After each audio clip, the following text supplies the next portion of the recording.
Episode 701, Big Bosses Playing Online Games. Toby had retired and was now OST's coach, moving behind the scenes. The Schuler family's consortium was calling him to come back and take over the family business every day. Fans were shouting every day for him to play with Bessy again. As an OST fan, how could Albert not know Toby? Although he had retired, he was still an irreplaceable legend of the poker tournament. Albert clicked to confirm with shaking hands. He turned off his chat with his brothers and turned on the new one. My name is Albert Brown. He introduced himself nervously. Oh, so you're Samuel's friend. Mary smiled and comforted him, even adding him as a friend. It's okay, we're all friends. Let's play together in the future. We'll pull you into our group. We are rookies, so we only need to follow Sun God and King Noah.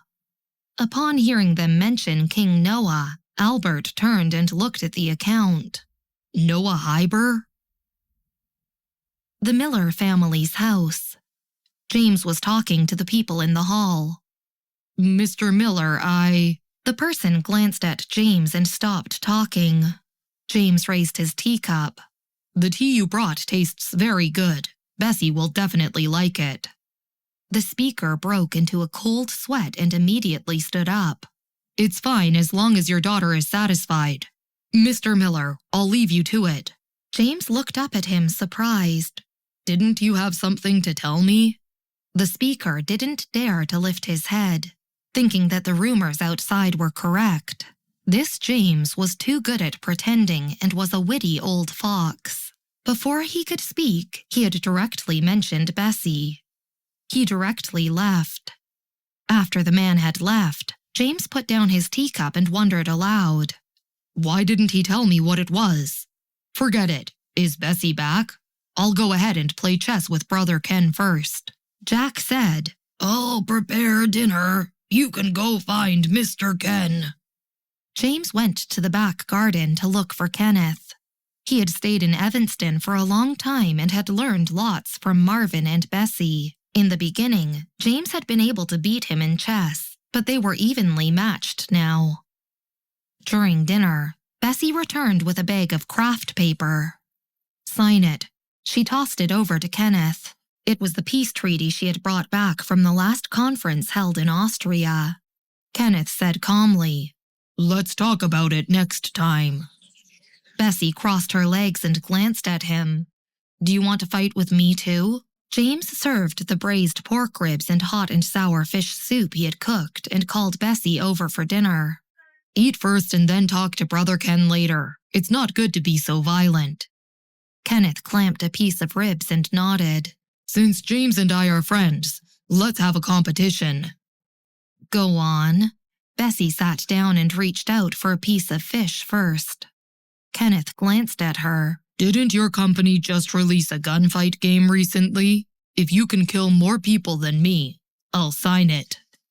He heard Bessy hadn't participated in the production of this gunfight game and Tucker and the Hall family had entirely made it. Bessy replied, Are you serious? Kenneth nodded. Of course. Bessy looked incomprehensibly at him. Okay. James coughed when the two of them had finished speaking. Bessy, I want to return to Fairfield in a few days. Tucker was still in Fairfield, and he wanted to deal with it. Bessy said casually, Okay, you can bring Scarlett's uncle over on the way. Scarlett is getting married. They must be at her wedding. I'll let Sergeant Baldwin go back with you. Noah had 100 million fans. There were many comments on his Twitter. Brother, promise me, we don't want Mimi's photos in the fan welfare pack this time. Although I like her, I prefer your selfies. I'm begging you. Please don't mess around with the great god. Boo-hoo. I vaguely remember that the 2 variety shows he appeared on are out of print. 10 years ago, while I was doing laundry, my son ran to me and said, Mom, look, Noah just posted a selfie. Noah and Simon were both cold and rarely posted on Twitter. Everyone could only beg Film God's studio. After rounds of twists and turns, Film God's manager finally couldn't stand it and euphemistically spoke to Simon. After all, he was Film God's manager, Bessy's uncle. Noah has 100 million fans now. Send them benefits. Simon took his cell phone to find Noah and pulled him up on the sofa. Looking up, Noah was immediately sober. What benefits? He asked slowly. 100 million fans. Simon showed him his Twitter. Being your fan is really the world's second worst thing. He originally wanted to say that it was the worst thing, but then he thought Bessy must have taken that spot. Take a few selfies and post a 9-square grid, okay? Simon shook his phone. Noah pressed the phone and glanced at the time, thinking for a while. Let's just do a live stream. Simon was taken aback. About what? Noah got up and walked to the computer. Playing games. 10 minutes later, Noah is live. In the live stream, there was only Noah's cold side profile. The real-time comments. Once in a lifetime. What are you playing? Online shooting? Okay, I'll arrange it immediately. Brother, are you waiting for your friends? Seemingly in a good mood, Noah looked at the comments. I'm waiting for my friends. They take a while. I'm so jealous. I want to play games with you too. I'll go and register immediately. I might even play against them. Who are they to make him wait 5 minutes? If it were me, I would be waiting for him. The group of people continued sending comments and had already downloaded the game to search for Noah and the other 3 roommates' accounts. About 4 minutes later, finally someone came in. Big Forest? Why does that name feel so familiar? The second person also entered. Mr. Ken? Who is this? The name is so strange. At that moment, the third person also came in with a simple name. B. The real-time comments. I keep feeling like this name is so strange and familiar, but I can't remember it. Me too. After the 4 players all gathered, Noah glanced at the comment section and started the game.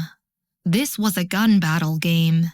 The segmentation was quite high, and Noah kept shooting with his fast hand speed. Everyone except B had turned on their mics. Noah was always quiet, as he was this time. He only spoke once to ask Big Forest if she wanted a gun. An awkward English voice sounded in the live stream, with a bit of a local accent. Hurry, Noah, open that door and let me in. I'm going to die. Whoever has medicine, give me one. There's a house in that direction. Noah manipulated his character to find Ken. Wait, I'll be there soon.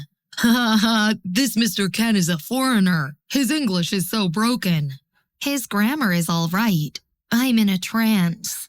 I obviously came to watch Noah play games, but I'm dying of laughter because of this Mr. Ken. Who on earth is B? Why isn't she speaking? She actually flew to the gun range herself. While the comment section continued, there were only 8 people alive at this moment.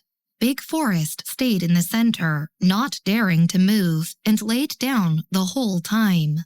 Other than her, Noah and the others were still alive. Noah, do you have any bullets? Give me 100. The team on the opposite side are all alive. Feels like a trap. Noah flipped through his backpack and politely said, No, Mr. Ken. Haha, you obviously have 200 bullets. Why did you say no?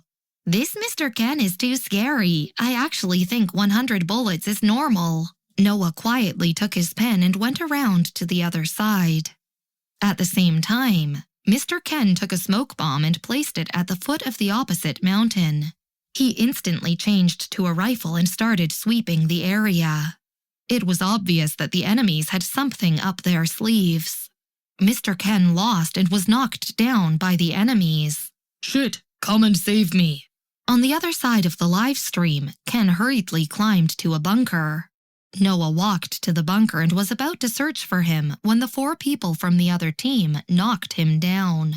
On the left side of the screen, the news was updated. D.Y. Muir knocked down Noah with M4. DY Muir knocked down Mr. Ken with M4. It was a double kill. Ken slammed the table and sneered in English. Muir, I'm going to throw a bomb at your house and blow it up. Ha ha ha, Mr. Ken is off the grids. Mr. Ken, I beg you to come to my house. Where's B? Where did he go? Noah quickly switched the lens for us to see. No need to look, there are only 5 people left. B is the only one on their team. She's dead meat against the professional team. Noah and Mr. Ken are already very good at competing against the DY team. They're gone. I didn't expect my little brother to be so good at singing and playing games. It was a professional team after all, and even the top, so Mr. Ken had almost reached the professional level in the game. While the comment section continued, Noah switched to B's vision. B was approaching their side, but the heads of the other 4 people weren't visible. Noah reminded involuntarily, Be careful, the 4 of them are from a professional team. They might double back from the west. Big Forest also said, Dodge first. I'll come out and attract firepower. Mr. Ken hummed, How many have you killed? I killed 16. You're bound to lose. Because B had been fighting alone and the 3 of them had been together, Mr. Ken didn't know how many she had killed. In the Clark family's house, Bessy was sitting with one hand on the keyboard, drinking water with the other hand. After taking a sip, she put her hand back on the mouse and manipulated her character to leave the banker. When she found Noah's corpse, she picked up the bullet in his backpack and loaded it. Noah was still looking at her perspective, and everyone could see it on the live stream. B had already seen the enemy. But the enemies had seen her too. Although they knew it was difficult for ordinary people to kill a professional player, those watching the live stream couldn't help but stare at the screen while holding their breath. Boom. System message. B killed DY Sunny with a sniper rifle. Children, do you have any questions? So lucky. Killing a professional player is already impressive enough. Damn. But he has already exposed himself, and the remaining 3 people are hunting him down. Bessy threw a smoke bomb, quickly changed into a rifle, and directly rushed into the smoke.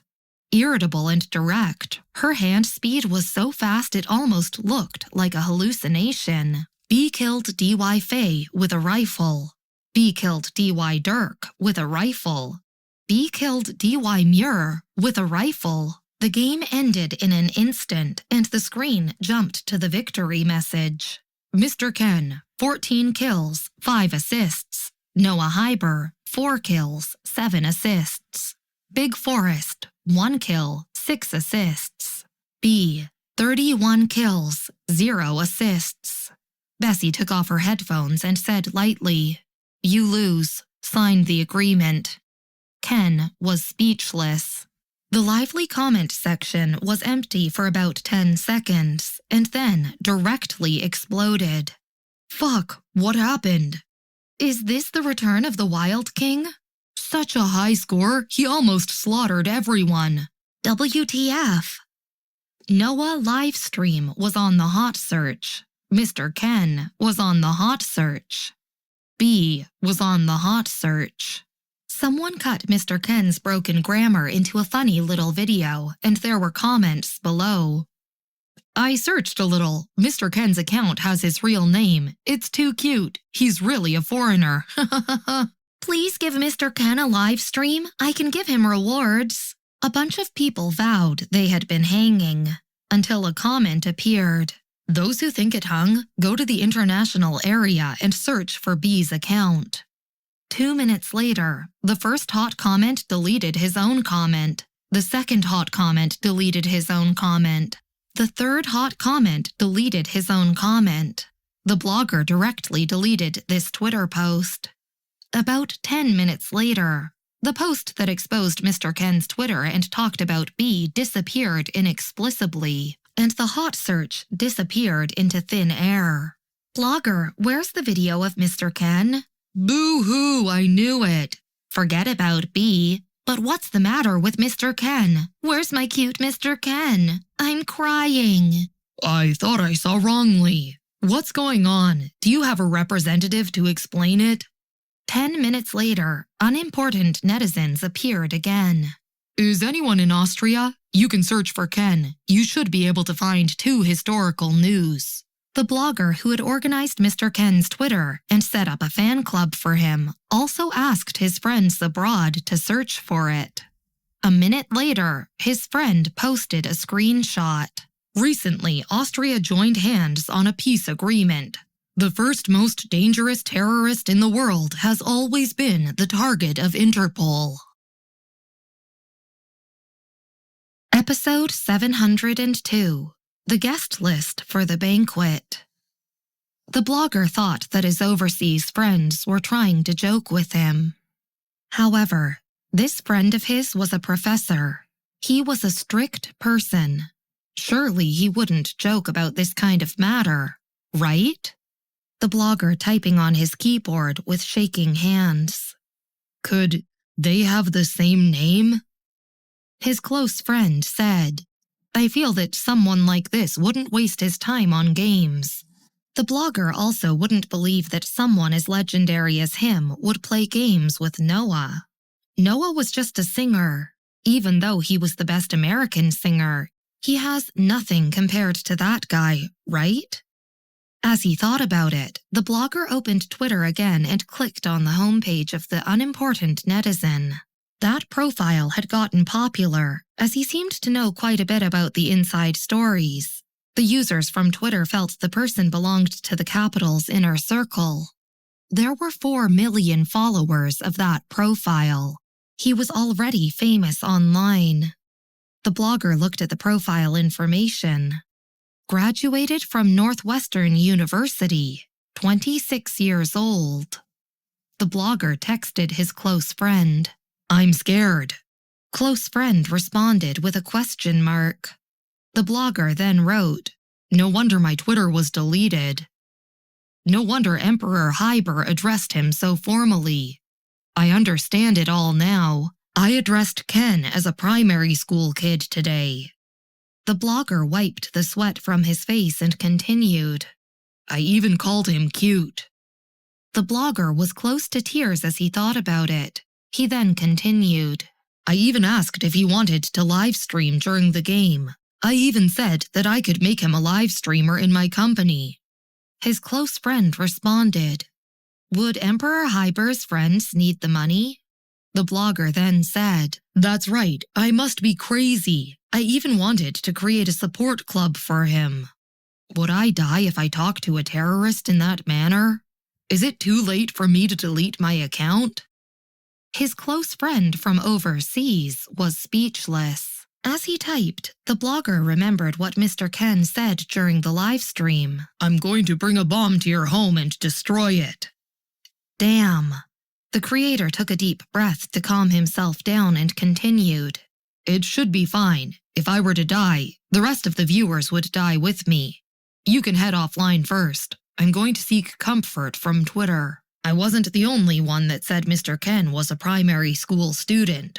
Someone even gave him a tip during the live stream. The close friend just sent question marks.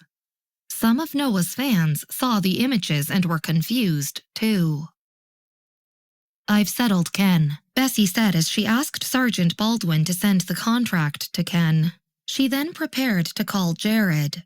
Jared was currently driving. He picked up the phone call using Bluetooth and exclaimed, Even Matthew couldn't settle the problem. What did you do? We had a match, Bessy said as she opened the drawing software. Jared thought Bessy had settled it by threatening him and wasn't surprised. He then continued, Now that it is settled, Augustus will have to be more careful. You can hand the matter over to Scarlett now that it isn't such a big problem. All right, Bessy said calmly. She was willing to help because of Scarlett. Ken knew Bessy wouldn't give up this time. She knew too many people. He couldn't let his guard down if she utilized her connections. That was the reason he suggested the competition. What are you doing now? Jared asked as he steered the car. Bessy was filling up the colors. She replied, I'm drawing. Jared was speechless. He compromised when she refused to help in the research institute, but now she would rather draw than return to 129? He hung up the call in anger and informed Scarlett about the matter. Scarlett was at the second level of the Bright family. She was looking at the data Jared sent her. Samuel's parents were informed about what happened to Samuel. His mother immediately prepared for the wedding. It wasn't just because she had been waiting for a long time for Samuel to get married. It was because he was going to marry someone out of his league. She had to plan the perfect wedding. Many details had to be settled. The location, date, relatives, guests. She asked someone to set up the surveillance cameras. After that, she then discussed the matters with her husband and the butler in the living room. Cedric was helping them out by giving ideas. "Uncle, do take a look at the list of relatives from our side of the family. We'll be asking Scarlett's brother about his guests when they return." His mother spoke as she looked at the butler. "Have you prepared the gifts? Oh, right. We have to prepare the dinner as well." A few family members were confused. As Scarlett wasn't here, one asked, "Isn't Miss Rogers an orphan?" Samuel's mother had mentioned that Scarlett had an outstanding brother who, sadly, passed away already. How did she get another brother? "He's not her biological brother, but he's still a brother to her," she answered as she already knew Luke. She then took a sip of the tea. As she continued, the helper informed her that Samuel had returned. Samuel's parents stood up and went over to the door to welcome him. They respected Scarlett's brother a lot. However, Cedric wasn't surprised. It was Scarlett's brother after all. He realized he was jealous that the brother had an outstanding sister like Scarlett. He followed Samuel's parents out. He looked out and saw that Luke had returned with Samuel. He was speechless. It was the big boss that was smoking with Mr. Cree in the Evanston military base. Cedric was no longer jealous. He wondered how Samuel had become so lucky. His mother gave a big gift to Luke. As Scarlett wasn't downstairs yet, she talked to him. "You can give us a list of the friends and relatives that you want to invite. We will arrange for their accommodations." Luke thought for a while before replying, "We don't have to invite them all." His mother shook her head and replied, "No, we must invite them. We cannot compromise for Scarlett." Luke paused for a moment and didn't know how to react. Everyone from the capital knew that Scarlett was one of the few people that could make Bessy change her decision. Jared held her in high regards as well. They would surely be here for her wedding. The same went for the Miller and Clark families. Jared, Luke, and Clarissa would be there as well. Giant Crocodile's attendance would depend on his schedule, but since he was in the capital now, Luke estimated that he would be there as well. Ken became a good friend of James's recently. They even played chess with the elders in the neighborhood. He was really interested in American culture. If Scarlett invited Mr. Ken, he would surely accept it. The Miller and Clark families arranged for the wedding when Bessy and Clarissa got married. Bessy and Michael were the heads of the Miller and Clark families, respectively. With the Clark brothers and Sergeant Baldwin's support and influence, they shouldn't expect any troubles. Even Matthew and Ken wouldn't dare to fight each other. Even though the Bright family was planning it now, Luke felt like there was no need for it. It would be impossible for Cedric to recognize everyone. However, Samuel's mother really wanted to plan for the wedding. Luke couldn't reject her at all. "There are a few others. You'll have to ask Bessy about them," Luke replied after a while. She was confused. "We need to ask Bessy? Then we should check through the list again." There were still a few months to the wedding, so Luke couldn't understand why she was in such a hurry. He then took over the list and said, "Let me write it down. Scarlett has some close friends. She can take care of it." Luke then wrote down Scarlett's uncle, people from the Research Institute, and Scarlett's friends. He didn't have to write down the names from the Bright family as they would take care of it themselves. He just had to write down the names that they wouldn't know. Even though Luke was with the Physics Research Institute, he knew most things about her and her friends. The names filled up 3 pages. After he was done, he checked again before handing the papers to Samuel's mother. He then said, "That's all for now. You'll have to ask Bessy about the other list." He then passed her another piece of paper. She looked at it and then said, "All right, I will inform them." Luke was really busy. He was trying to settle what giant crocodile did at the base. No one from Northwestern University dared to approach him for it. Hence, the president asked him for help. Luke then had to leave his work at the Research Institute to talk to Giant Crocodile. That was why he couldn't come over for Scarlett's birthday. It was nothing much, actually. They didn't like to celebrate birthdays after the previous incident. Hence, he just stayed in the Bright family for a while. He then received a call from the principal when he was done with dinner. "Is it regarding that matter?" Scarlett said as she threw away the napkin. "I can handle it." Luke signaled for her to not worry. Before he left, he remembered something and spoke to Samuel's mother. "If you need any help regarding the wedding, you can ask Bessy for Marvin's help. They're more experienced in this matter." Clarissa and Bessy's guests were mostly the same as Scarlett's. "I'll be fine, don't worry," Samuel's mother said as she sent him out. Scarlett wanted to take over from Jared. She went upstairs after the meal. Samuel followed her up. "What's the matter?" Scarlett asked as she received Augustus's data. She noticed he was carrying a suspicious box. Samuel then nonchalantly handed the box to her and said, "It's a present." Scarlett released the mouse and stared at him in shock, asking, "Haven't you given a lot already?" "That was in the past," Samuel said. "Open it only after I leave." He then left the room in a hurry and even closed the door behind him. It was a rare sight for Scarlett. She was no longer concerned about Augustus and immediately opened the box. She was shocked when she saw the box's content. Inside were Samuel's earrings, which were inlaid on a silver necklace. Scarlett had little of an impression regarding them, but Samuel's mother had mentioned that they were precious items to Samuel. As she was thinking, a notification sounded from the computer. A conversation popped up. "My dad will be heading over to Fairfield to pick up your uncle in the next couple of days. Reply 1 if you wish to come along." Scarlett was speechless. She replied 1. The conversation disappeared. It was as though it had never existed. Bessy had been using this way to contact her ever since the last time she didn't pick up her call.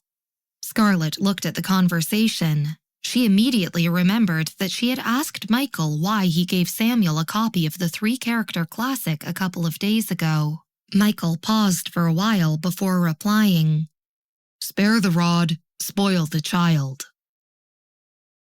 Downstairs, Samuel's parents were discussing the name list with Cedric. The first page was easy. The first name on the list was Scarlett's uncle. Samuel's mother paused and said, "Scarlett's uncle." "They rarely meet up. It was only a couple of years ago that they contacted each other. I will be going back with her.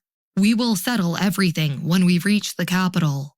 Scarlett hasn't seen her uncle in a while," Samuel said as he went to get water from the kitchen. He then headed upstairs after that.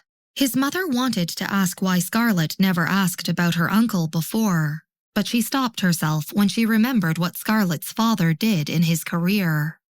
She felt pity for her again. How could an angel like her experience such a terrible fate?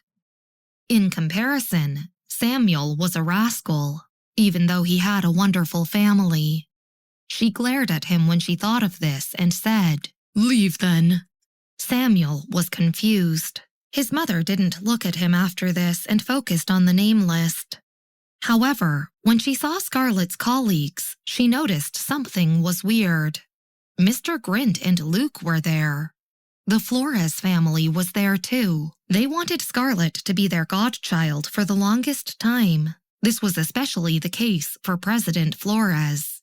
He was devastated when Harry died and fell sick for half a year. However, Scarlett brought him some comfort, and he helped her out secretly at Northwestern University. Carmen was now the second in command of the investigation department. They had to invite her. Samuel's mother lowered the first list. She then took a look at the second list and exclaimed, "This list is kind of weird." There were only 3 names on the list: Jared Covington, Xander Cree, and Slagdragon. "What's the matter?" Samuel's father asked as he looked at the list. He was only perplexed by Slagdragon. He then asked, "Isn't he the Mr. Dragon from a couple of days ago? What does he do for a living?" He remembered Slagdragon wearing a broken slipper that day. Samuel's mother remembered what Luke said and understood that they weren't some unknown commoners. Cedric was curious and looked at the list as well. He fell silent after looking at it. "Do you know him?" Samuel's father asked. Cedric replied, "I know the person in the middle. Mushroom Cloud." Before the week was over, James was done packing and was back at Fairfield. Samuel and Scarlett were there as well. "My cousin will be picking me up," Scarlett said to Samuel. "Come over after you're done settling Harvey's matters. I will need to explain to my uncle and his family." Samuel drove over with the gifts. However, his car felt out of place in Fairfield. Her uncle's family wasn't rich, and Scarlett would have to explain everything to them. Episode 703, Scarlett's Uncle's Family. Samuel didn't have many options against her suggestion. He looked at Sergeant Baldwin and asked him to take good care of her. Sergeant Baldwin responded, "Samuel, are you serious?" With Scarlett's capabilities, he wouldn't even be a match for her. Samuel covered his smile and answered, "All right, I'll head to the city first. Where's Uncle Miller?" He looked around and didn't see James. "Mr. Miller went to meet his colleagues, I think," Sergeant Baldwin said, looking towards the end of the road. Samuel was speaking to Scarlett as he held onto his keys. He was about to leave when he heard what he said. Shocked, he asked, "What colleague?" "I'm not sure," Sergeant Baldwin answered, still looking in the same direction.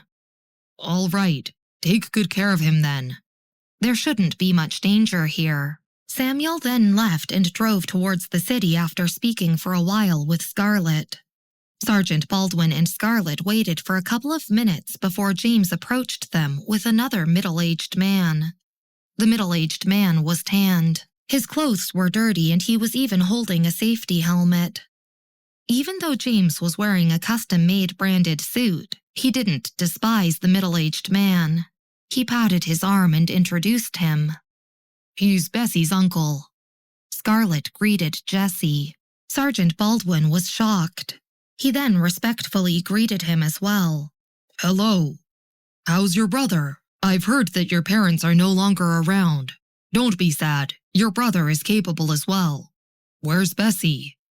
Jessie asked as he looked around for Bessy. "Bessy left after she became a scholar. The mayor was elated and told everyone. Why isn't she back?" Sergeant Baldwin remembered that another person who would address her as Bessy. "Bessy is busy," James answered. Jessie replied, "She'll be graduating this year. It's expected of her to be busy."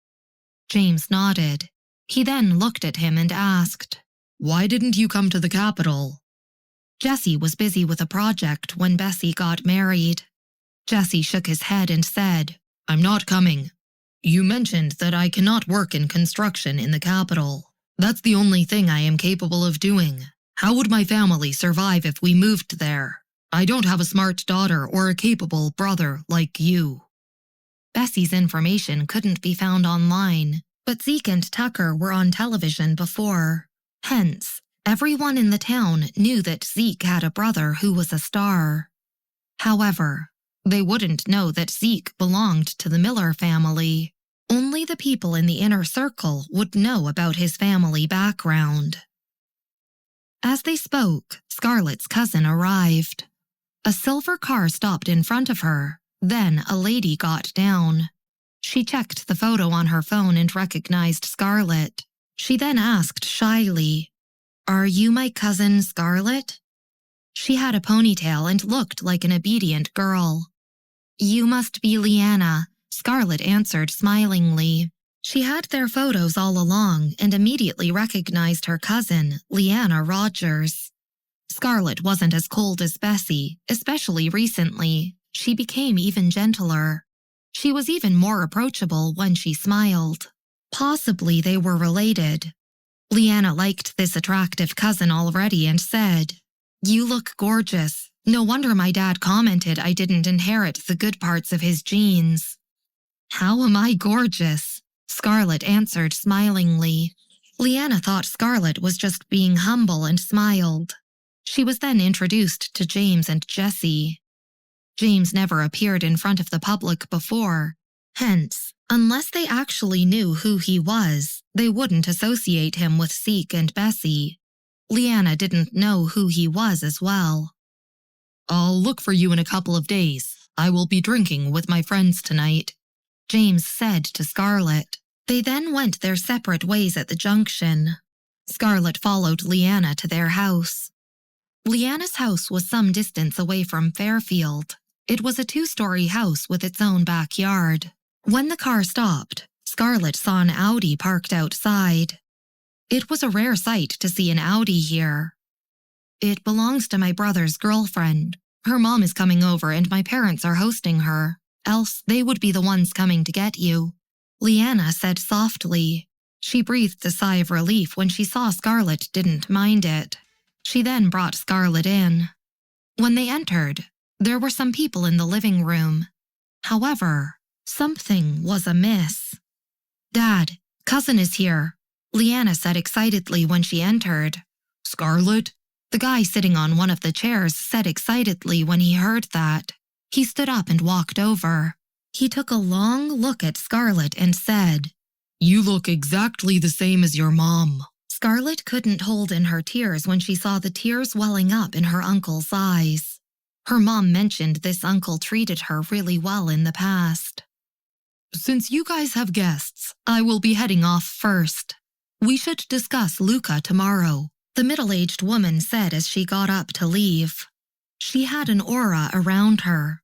She was even holding on to a branded bag that looked out of place in the Rogers family. Was this Luca's future mother-in-law? Luca was Scarlett's cousin.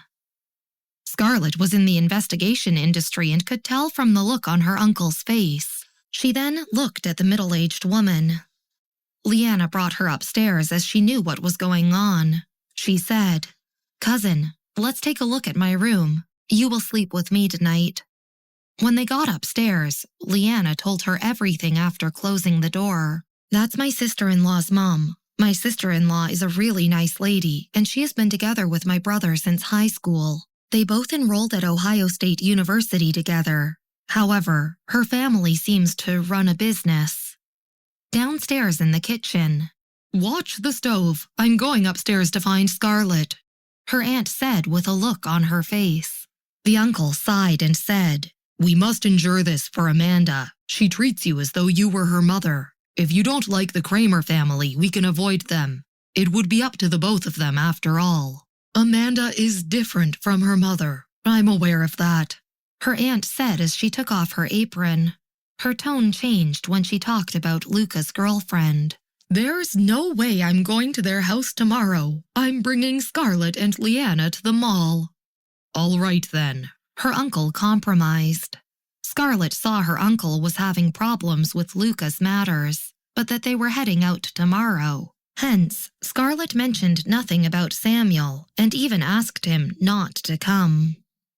The next day, her aunt asked Leanna to drive, and they went shopping. She bought so many clothes for Scarlett that Leanna complained she must be adopted. "Have you finally found out?" her aunt said after a while. Leanna was speechless. Her aunt had mentioned that she would not attend the Kramer family's banquet in the afternoon. However, Luca's girlfriend eventually called her. She thought about it and brought the 2 girls along to attend it. The banquet was at the Madison International Hotel. It was Amanda's grandfather's birthday celebration. As the marriage between the Rogers and Kramer families was confirmed, Luca's parents were invited to the celebration. When they arrived, the place was almost full. Scarlett saw her uncle sitting at one table. However, the table was empty compared to the others. "Aunt, Leanna, Scarlett," a lady seated next to their uncle greeted them when she realized they had arrived. "Amanda, it's all right. Go do your business. We don't know the people in the business world. This place is fine," her uncle waved and said to her. After greeting Scarlett and the rest, Amanda went off. However, she had an angry look. "Don't be immature. The main seats belong to your father's superiors. What would they think if we put the Rogers family there?" Amanda's mother said after seeing Amanda's expression. "What if we offended them, especially Chairman Soup? Your father put a lot of effort into inviting them. Furthermore, the Rogers family hasn't complained. What about my wedding? Are you asking them to sit at the normal seats for the wedding as well?" Amanda's mother took her bag and said, "If they're willing to accept it, they won't have to attend the wedding." She left after saying that. Amanda started tearing up. She held back her tears and then went to host Scarlett and the rest. During the meal, only Amanda accompanied them. Before the banquet was over, someone sitting at the chief's seats was about to leave. Amanda's parents got up, sent him all the way to the door and said, "Chairman Soup, we hope you had a great time today." They treated the Rogers family completely differently. Chairman Soup was surrounded by them. He was known to be really strict and unfriendly. However, when he was at the exit, he stopped after seeing someone familiar. "Chairman Soup?" the Kramer family asked. Chairman Soup looked at Scarlett's table and exclaimed, "Miss Rogers?" Scarlett looked up and saw that it was Robert's subordinate, but she couldn't remember who he was and just nodded at him. "Miss Rogers, you should have told me you were here. I will be dead if Roberts finds out about this." "Oh, right," Chairman Soup said as he walked over. Robert paid close attention to Bessy and Scarlett. As he spoke, he realized something and exclaimed, "Could it be Chicago?" Something was happening here? He remembered about the recent bomb in the capital and his heart tightened. There were only a few families in the capital. As one of the Roberts' confidants, Chairman Soup knew more than ordinary people. "No, nothing's happening. I'm here to visit my uncle's family," Scarlett explained, smilingly. "Your uncle's family?" Chairman Soup asked. Scarlett thought about it before putting her fork down. The rest of her uncle's family were there, so she introduced them to him. "Uncle, Aunt, this is my colleague." She couldn't recall his name. "Hello." Chairman Soup introduced himself to Scarlett's aunt and uncle. Scarlett's uncle and aunt were speechless. Leanna was speechless as well. It was rather quiet all around. "Chairman Soup, hello." Scarlett's uncle knew how to settle such things. He stood up and shook hands with Chairman Soup. Even though he wasn't sure what the relationship between Scarlett and Chairman Soup was, he knew that Chairman Soup was the Kramer family's superior. As they spoke, Amanda's parents panicked. Even though they were really satisfied with Luca majoring in chemistry at Ohio State University and was employed in a huge family, they weren't happy with his family when they investigated it. They knew what went on in their family and wanted Luca to cut ties with the Rogers family when they got married. But they couldn't understand what was going on. They didn't even dare to make a sound. "Mr. Kramer." Chairman Soup didn't want to leave anymore. He patted Amanda's father's shoulder and said smilingly, "We're friends. Let's discuss the contract tomorrow." He then turned towards Scarlett and said, "Miss Rogers, you—" Rick was sent back to the capital, and he was the only one left in Chicago. If Robert found out that he didn't host Scarlett when she came over. As he thought about it, Scarlett already knew what he was thinking of and said, "Please go about your business. I'll look for you if anything arises." "All right," Chairman Soup said, nodding. He then left after giving her his contact details. Amanda's parents exchanged glances. The attendants today were relatives or business partners of the Kramer family. They knew who Chairman Soup was, a relative of Director Soup. He was a powerful person in Chicago. The rest of the people in the main seats came over with their alcohol. They even asked a service staff to set up more seats over there and complained, "Mr. Kramer, why didn't you introduce us to them?" The main seats were meant for Chairman Soup, hence, they didn't dare to be there anymore. After they were done with the banquet, the Rogers family was about to leave. However, this time, Amanda's parents sent them out personally. They even volunteered to drive them home. However, as Leanna drove here, her father rejected it. It was only after they drove away that Amanda's father asked her, "Who's that girl?" "That's Luca's father's niece. She had been studying outside and only returned yesterday. I've heard from Leanna that she was a student at Northwestern University." Amanda was shocked as well, as she never imagined that this would happen. "No wonder she knows Chairman Soup," her father said as he looked at her. "I'll visit the in-laws tomorrow. Let's hope they aren't angry over how we treated them today." On the other side, in the car, the Rogers family was silent. Scarlett's uncle didn't dare to ask previously as there were many people, but now he looked at the rearview mirror and said, "Scarlett, about Chairman Soup."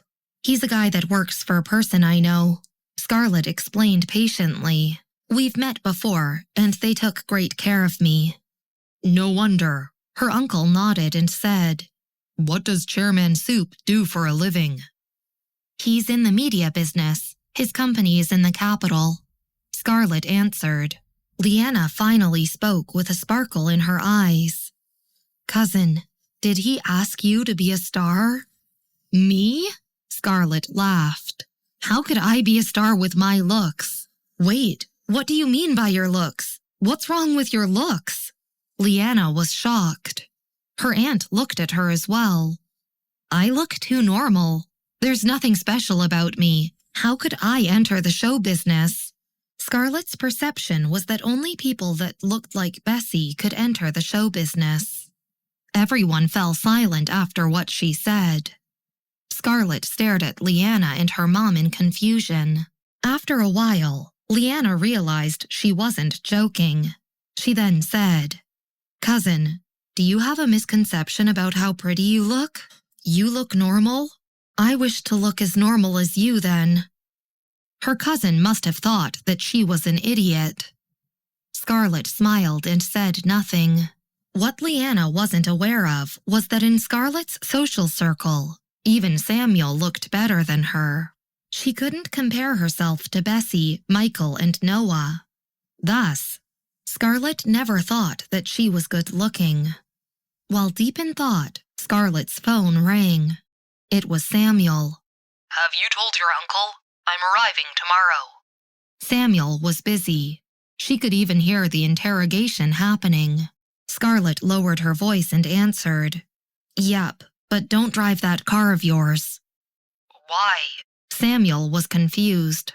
Scarlett answered, "Or the entire town will know." Even though the town was huge and almost every family owned a car, they didn't have luxury cars. Hence, when a luxury car came into town, especially one as luxurious as his, the entire town might know about it. Samuel frowned and answered, "All right then." Even though Scarlett didn't feel that way, she was really attractive. Everyone wanted to find out who she was and when she reached the town. "The lady next door even wanted to introduce guys to you. She said that she had never seen someone as pretty as you," Leanna said when they returned to the room. Scarlett was opening her laptop. Mom was chatting with her. They agreed that only the mayor's son, who has good grades and good looks, could match up to you. Scarlett's laptop had a retina scanner. Hence, she logged in when she opened the laptop. She then logged on to 129 and went through the files Jared sent her. When she heard what Leanna said, she sighed and said, "Knock it off. I already have a boyfriend." Leanna paused. She looked at Scarlett and said, "I shouldn't be surprised, given your looks. Where is he from? How long have you been together? How is he? Do you have a photo of him?" Scarlett answered as she went through the documents. "We've known each other for a couple of years already. We're getting married in September." She thought for a moment before continuing. "I came back this time to invite you guys to the wedding, but I couldn't find the occasion to tell you." Boom. Leanna sat on the bed and said, "Wait a minute. Am I hearing things right?" She then shook her hands and asked Scarlett not to answer. Not only did she have a boyfriend, but she was also getting married? Leanna walked downstairs in shock. Downstairs, the lady from next door was still gossiping about Scarlett's aunt. They loved to gossip in this town. Hence, almost everyone knew about the niece that returned from the Rogers family. No one looked like Scarlett in this region. Someone had already come over to find out more about her on the second day of her arrival. The Rogers family already had Luca. When they heard Scarlett was from Northwestern University, they were even more curious. Her aunt passed her a bag as she spoke to the lady from next door when she saw Leanna come down. She then said, "Go to the store and get some chili and vegetables." Leanna took the bag. She wanted to tell her mom when she heard that they were still discussing the mayor's son, but she decided to tell her after the lady left. The mayor's family was great as well. His son was handsome and he was a graduate from overseas. Leanna felt that if Scarlett's boyfriend wasn't up to standards, the mayor's son would be a good choice as well. Upstairs, Scarlett was done looking through the documents and was speaking to Jared. "I didn't get any updates from Augustus. Is there anything going on with Mr. Ken?" As she spoke, someone knocked on the door. Scarlett's aunt entered. "I'll send you the rest of the files after I'm done with them. Let me know Mr. Ken's request." Scarlett told Jared about some other things before hanging up. Her aunt put the fruits down and said, "It's all right. Do your work." It was normal for Luca to work at home, too. "It's all right. They aren't important. I'm on vacation anyway," Scarlett said as she got up. Her aunt smiled as she saw her laptop. She asked, "Does that belong to your company?" The website was black and looked weird. Her aunt had never seen a website like this page, but she saw Scarlett's account name, Scarlett Rogers.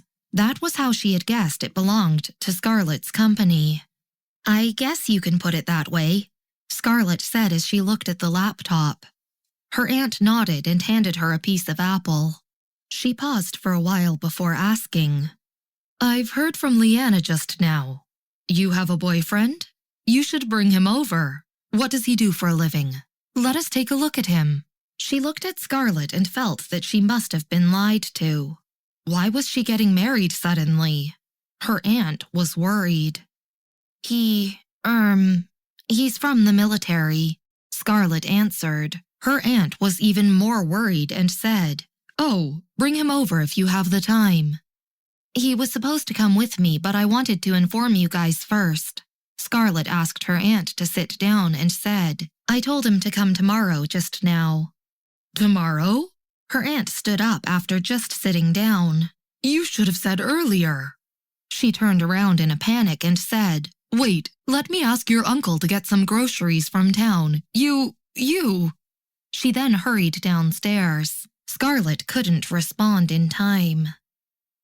The next day, everyone in the Rogers family was busy. Her uncle was sitting on a stand in his backyard, smoking and talking to himself. Leanna was holding on to a bowl of oatmeal. "We should get him from the village's entrance. Will he recognize the entrance?" "We'll go there later," Uncle replied. The lady next door was being nosy and speaking to Scarlett's aunt. You must be joking. Your niece has a boyfriend already? What does he do? How is he like? He's from the military, her aunt replied with a sigh. She knew what happened to Scarlett's father and was worried about it last time. From the military? How could you agree to it? The lady next door was having her breakfast as well, as they chatted underneath a tree from outside their house. Your niece must be blind. With her resume and the fact that she graduated from Northwestern University, she could get any guy she wanted. Look at the mayor's family.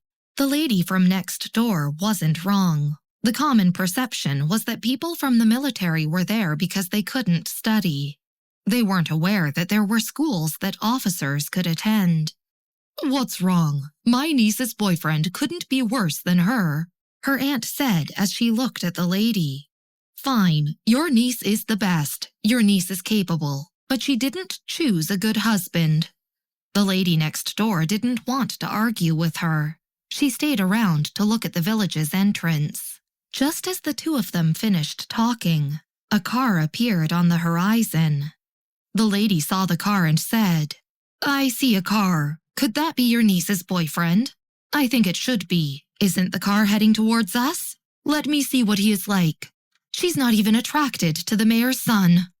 Leanna put her bowl on the floor, approached them and asked, Is that Scarlett's boyfriend? He's so early. Then she paused after seeing what the car looked like, shocked. Scarlett's aunt also stared outside, sighing in her heart.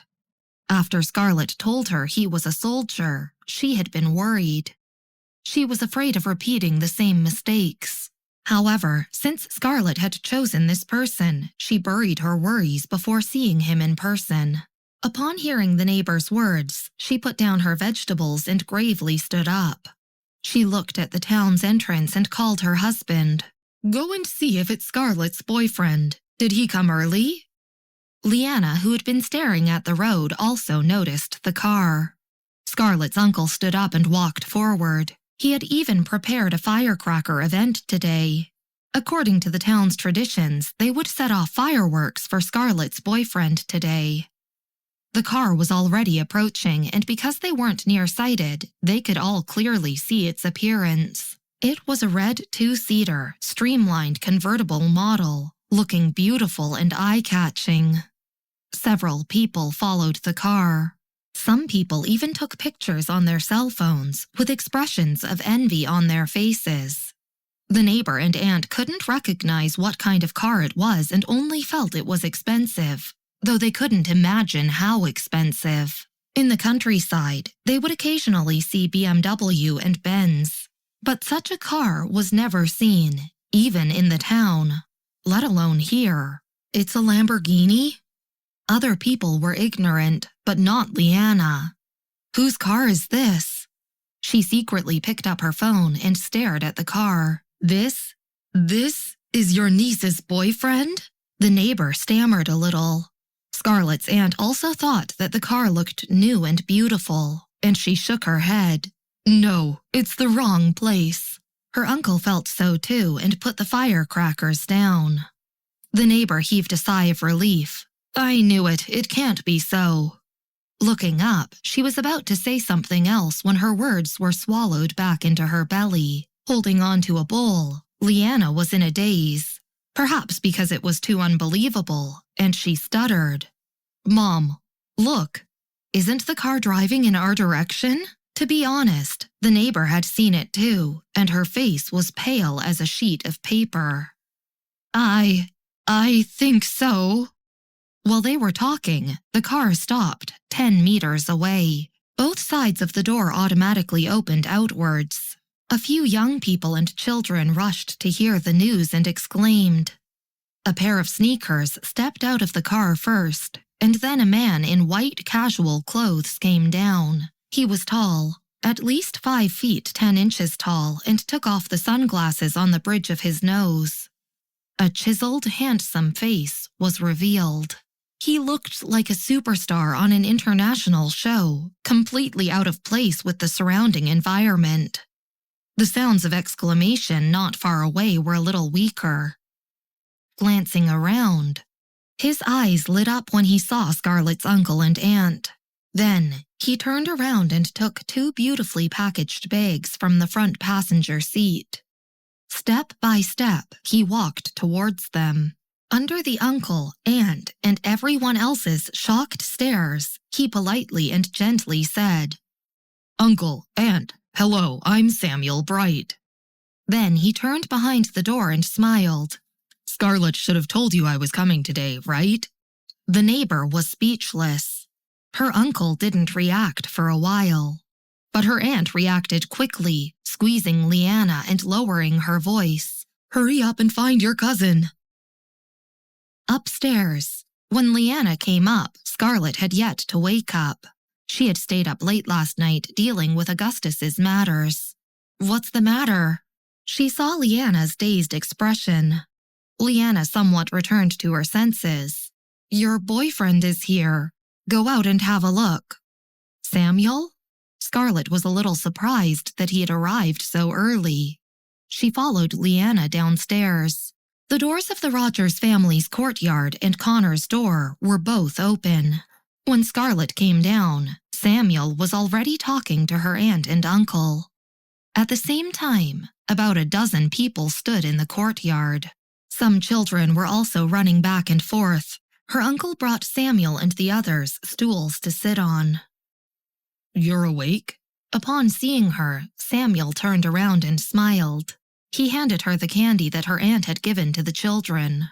Scarlett took the candy and looked out the door. Sure enough, she saw a car that looked extremely awkward in the environment.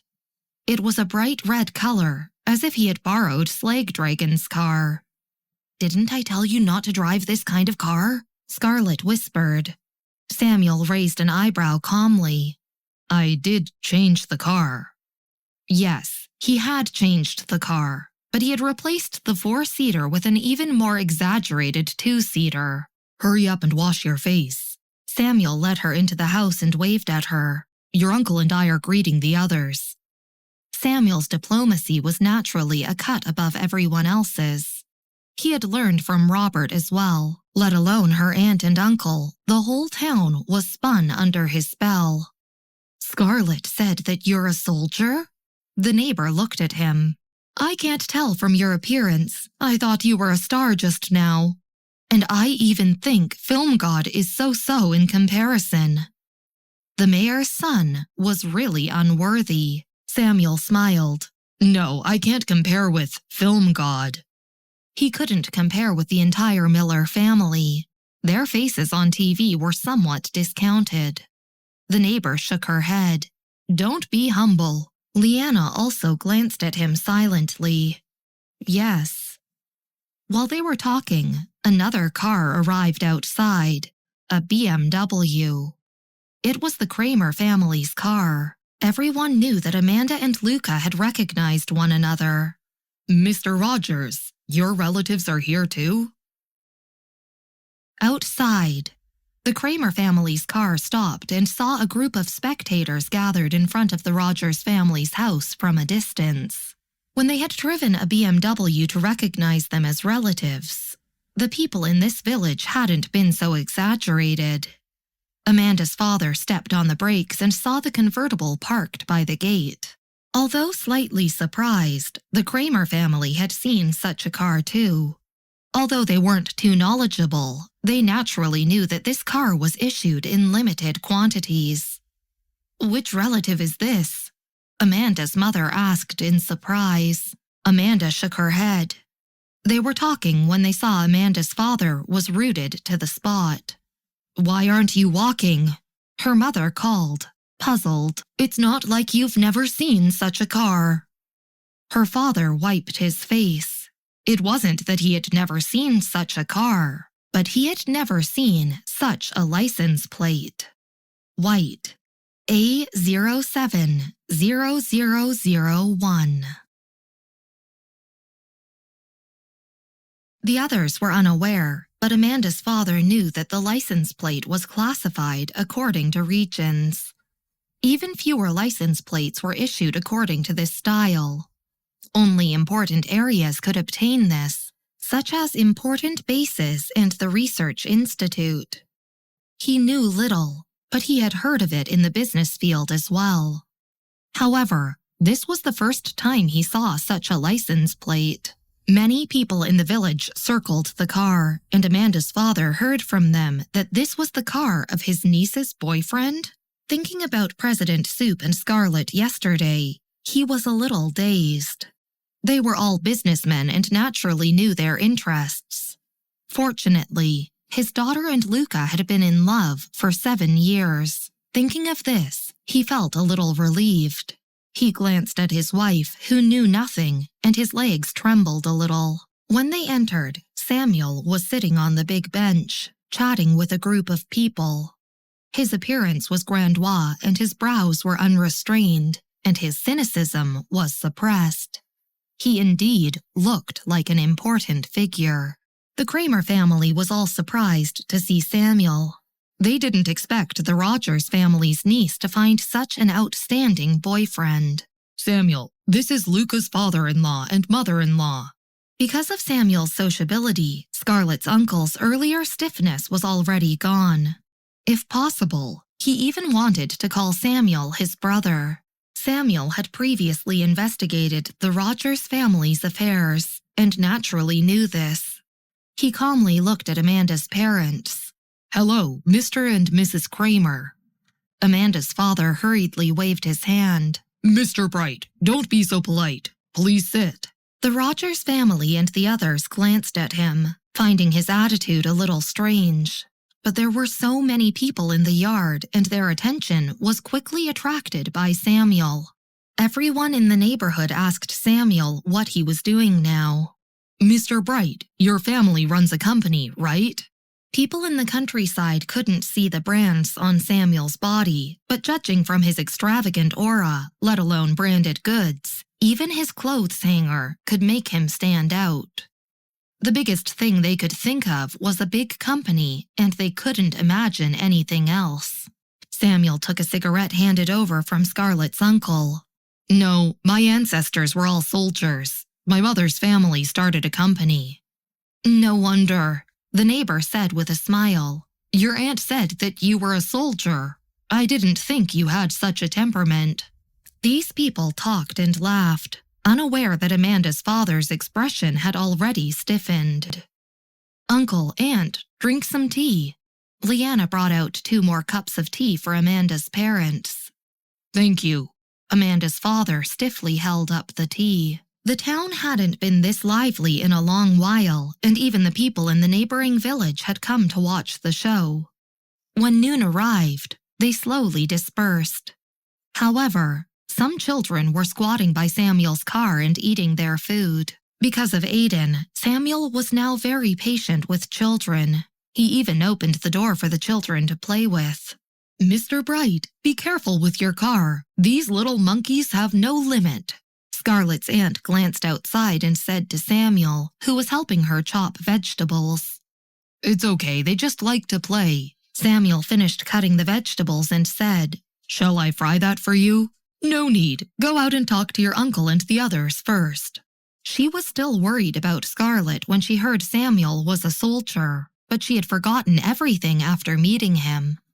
I'll do it. Samuel originally wanted to show off his skills to the Rogers family, but he couldn't win her over with enthusiasm and could only exit the kitchen regretfully. He went out and continued chatting with Scarlett's uncle and the Kramer family. Outside, Scarlett and the Kramer family were just talking about the marriage. Upon seeing Samuel, Leanna was about to give up her seat, but Samuel smiled at her. Please, sit down. I don't need it. He casually sat on the armrest of Scarlett's chair, putting his hand on her shoulders casually and lowering his voice. I wanted to show off to Aunt at first. Scarlett wasn't in the mood to talk to him now. Leanna, who wanted to give up her seat, was speechless. Samuel, are you getting married on September 20th? The date is set? Amanda's mother smiled widely at him. Yes, September 20th. You'll have to come to Evanston with Aunt and Uncle. Samuel kindly invited them. Amanda's mother hurriedly nodded. "Yes, we'll be there." Amanda's father glanced at his wife. Forget about Scarlett's aunt and uncle. How could she call him Samuel? She really dared to address him as such. As a businessman, he was usually talkative, but he was unusually quiet today, surprising everyone in the Kramer family. Did Uncle Jack say when he was coming? Scarlett looked outside the door. Upon hearing this, everyone also glanced at the door. Scarlett had mentioned that an uncle was coming today. "Should we go pick him up?" Samuel checked the time and stood up with his hands on the back of the chair. "Sergeant Baldwin is as punctual as Bessy. They should be here. I'll go pick him up." When he stood up, Amanda's father also stood up in a hurry. "Dad?" Amanda glanced at him in surprise. Her father smiled awkwardly. "It's nothing. I'm just going out to take a look with Samuel, and also to get some fresh air." He went out with Samuel. With that, the whole family followed. At 11:40, another car slowly drove into the entrance of the village. James had come to the Rogers family's house because of Bessy's relationship with her, so Scarlett was considered his other daughter. The Bright family had instructed him to do so, too. Bessy had also told him that he must take the Rogers family back to Evanston. "Uncle, this is Scarlett's uncle. Her aunt is in the kitchen." Samuel introduced James to the Rogers family. Compared with Samuel's car, James's car looked normal on the outside. It was actually Michael's car. Although the country was very safe now, since only Sergeant Baldwin was following James, Michael had asked them to drive the car he had changed. The only abnormal thing was Sergeant Baldwin, who was following behind James. Even if his expression had converged, his imposing aura still caused people's hearts to tremble. Amanda's father glanced at James's license plate and immediately became more polite towards him and Samuel. "What on earth is going on with you today?" After finishing the meal, Amanda's mother asked while glancing at him in the driver's seat. "You usually speak so well." Amanda's father drove the car to the main road and only regained his composure at this moment. "The Rogers family niece and her uncle are all figures in Evanston's military management." "What?" His wife widened her eyes. Although he had a higher vision than her, this was the highest position he could think of. As for the other power relations, he was still ignorant about them. But these simple positions alone already frightened him. He glanced at Amanda in the rearview mirror, not knowing how thankful he was that they had never stopped their daughter from having a good relationship with Luca. At the Rogers family's house, Samuel turned to James. "Uncle, are you finished with your business? Shall we go home together tomorrow?" He was naturally referring to Tucker's mother's home. He had faintly heard from Marvin that James had returned to file a divorce agreement. Upon hearing this, James put down his teacup and smiled faintly.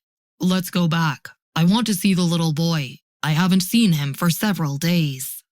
Samuel asked little when he saw his expression. James stayed up all night. After divorcing Grace, he had been introduced to Tucker's mother. She belonged to the Fielder family, who had always disliked James because he had worked hard labor and couldn't get out of the small town. Back then, James didn't know that Jack was in contact with Tucker. At the time, when Bessy became the top scorer, the mayor, village mayor, and the school gave James a lot of bonuses. The mayor alone gave him $20,000, followed by honorary bonuses awarded by the state policy, which added up to about $100,000. This was Bessy's school and had the reputation of producing a national top scorer. James was originally a bricklayer and earned little in a month. Those $100,000 was a huge sum of money for them.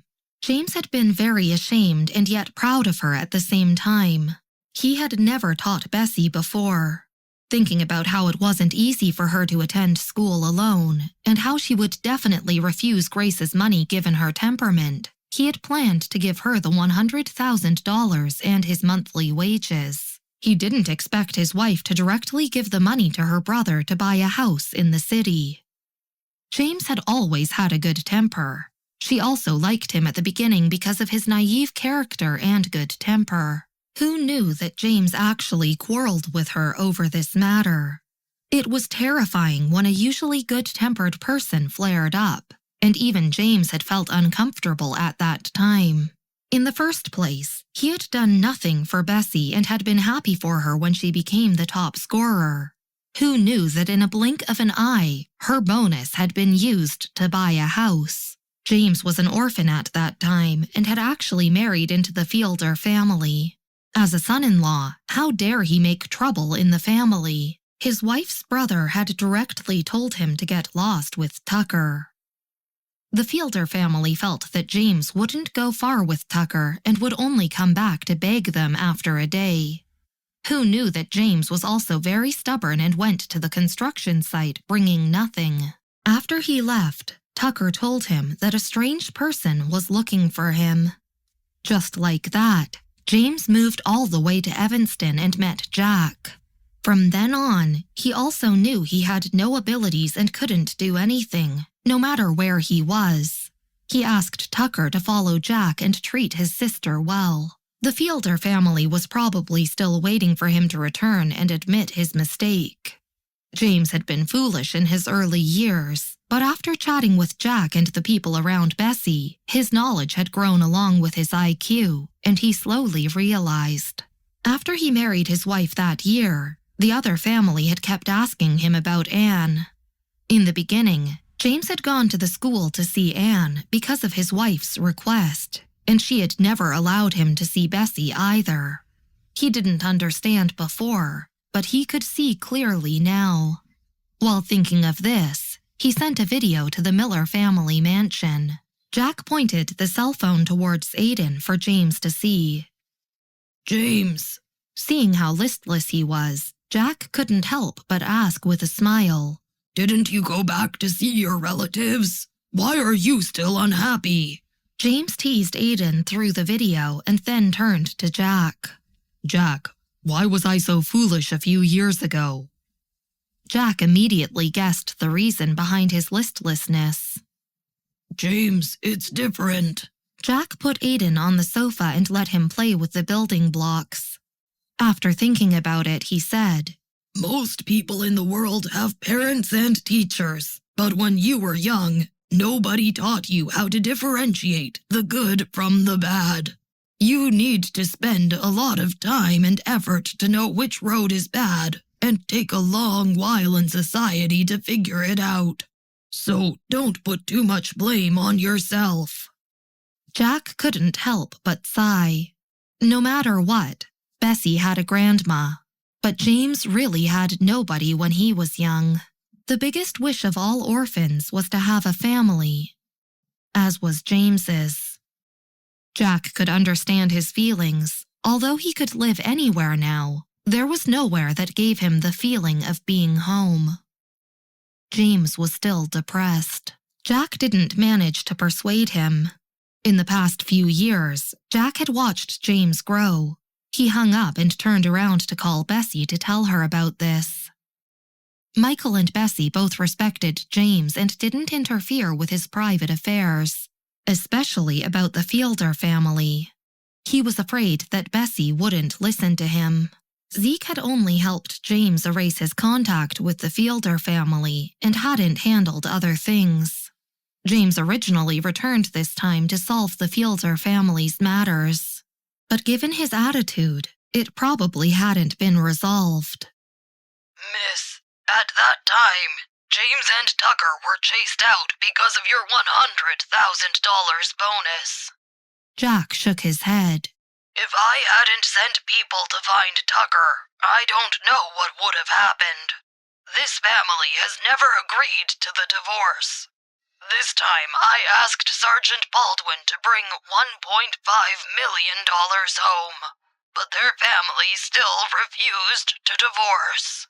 On the other end, Bessy asked, "Did they drive out Tucker?"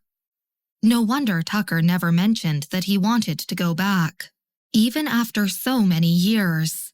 Bessy's voice was soft, but Jack didn't dare to reply. They still don't want to divorce? Bessy threw her notebook onto the table and smiled. I see. She hung up the phone. She only did 2 things. First, she sent a text message to Mr. Barnes. Then, she asked Marvin to buy a ticket. The next day, in Scarlett's uncle's house, Samuel and the others got up early. Although James slept little all night, he had a good complexion and didn't look at all lethargic, but his energy was still a little bad. Seeing him come out, Samuel waved at him, holding a croissant. Uncle, come have breakfast. We'll leave later. Neither he nor Scarlett could leave Evanston for too long at this time. It already wasn't easy for Scarlett to apply for leave during this period of career growth. Although she had applied for leave, she brought her computer and worked over the past 2 days. James had helped in the kitchen just now and was absent-mindedly eating at the moment. He only nodded listlessly upon hearing Samuel's words. He wasn't as talkative as usual. Scarlett's aunt brought out a stack of small dishes and noticed that Sergeant Baldwin was missing. Scarlett, where's your colleague, Sergeant Baldwin? Scarlett didn't know, and she said after thinking about it, he probably had an urgent task. Sergeant Baldwin had always been unpredictable. Scarlett knew little about the major events in the 1st District and the world, and only guessed that Sergeant Baldwin had gone out on a mission. After having breakfast, Samuel wanted to help Aunt wash the dishes. I often wash dishes at my home. Let me do it, Aunt. In just 1 day, he started addressing them intimately, and they also liked him very much. Not to mention Scarlett, even Leanna complained that her mother was biased. How could I let you wash the dishes? Just let me wash it. No way would her aunt let Samuel wash the dishes. She powerfully grabbed the bowl from him. Samuel's hands were also strong, but he didn't grab the bowl for fear of hurting her. Instead, he stood by the stove, handing her the bowls while chatting with her. He raised an eyebrow happily at Scarlett outside. At the same time, Bessy had just gotten off the plane. Sergeant Baldwin had come early in the morning to wait for her. Bessy had returned on the earliest flight not only for James, but also to visit her grandma and Scarlett's family. At 10 a.m., she called James. Bessy? James was surprised to receive her call, since she rarely called him. Is something wrong? Bessy had already gotten out of the car and was heading to Fairfield. Having stayed up all night to process the remaining data, she leaned against the window listlessly and pressed the cap down to cover her face. I'm heading to the Fielder family now. Fielder family? James looked at his phone in a daze. Did you hear about it from the butler? It's nothing. Go to the Fielder family. Bessy pressed her temples. James was a little intimidated and quickly asked Samuel to send him to the Fielder family. When he got to the Fielder family's house, he saw Sergeant Baldwin's car outside. Bessy should have seen his car too, and when she got out of the car, her cold brows were even colder this time. Even Samuel looked a little intimidated. Uncle, did you provoke her? Samuel rubbed his arms and whispered to him. James wasn't stupid and understood what Bessy meant when he approached the Fielder family's house. Bessy, why did you come here for this trivial matter? James lowered his head in frustration. Let's ignore the Fielder family. They have nothing to do with me anyway. Forget about the divorce. Since Zeke was there, the Fielder family couldn't find him either. Bessy checked the time on her phone and said concisely when she saw that it was 10:30 a.m. Let's go in and talk to them first. Samuel thought for a while and followed. If Bessy fought with them, he could at least hand her a chair. The Fielder family still lived in their previous building. The house bought in the city by James's wife's brother had been rented out. Brother-in-law, why are you here again? When his father-in-law saw James, he enthusiastically ushered him in. Are you thinking of bringing us to Evanston? James glanced subconsciously at Bessy and said, I came to discuss the divorce with you. Mr. Fielder finally noticed Bessy and the others. Without greeting the Fielder family, Bessy lowered her cap and sat on the stool near the door. Her entire aura was intimidating and unapproachable. 2 years ago, photos of her had been available on the internet, but they had already disappeared. Fairfield wasn't a big place, so the Fielder family rarely knew her. Samuel stood against the wall without sitting down. In the kitchen, Mrs. Fielder and James's wife opened the door and came out when they heard them. No, I'll never agree to a divorce. She stared at James fixedly. Mr. Fielder didn't express his position and just smiled at him. It's a small matter between husband and wife. Stop talking about the divorce. It's not a good thing. This is Bessy, right? Do you know me? Mr. Fielder turned to Bessy again. Bessy didn't look up. You'll have to think about your son, too. He's still young. Do you know how much the divorce will affect him? James's wife looked at him, trying to move him with affection and reasoning. James was vexed when they mentioned Tucker.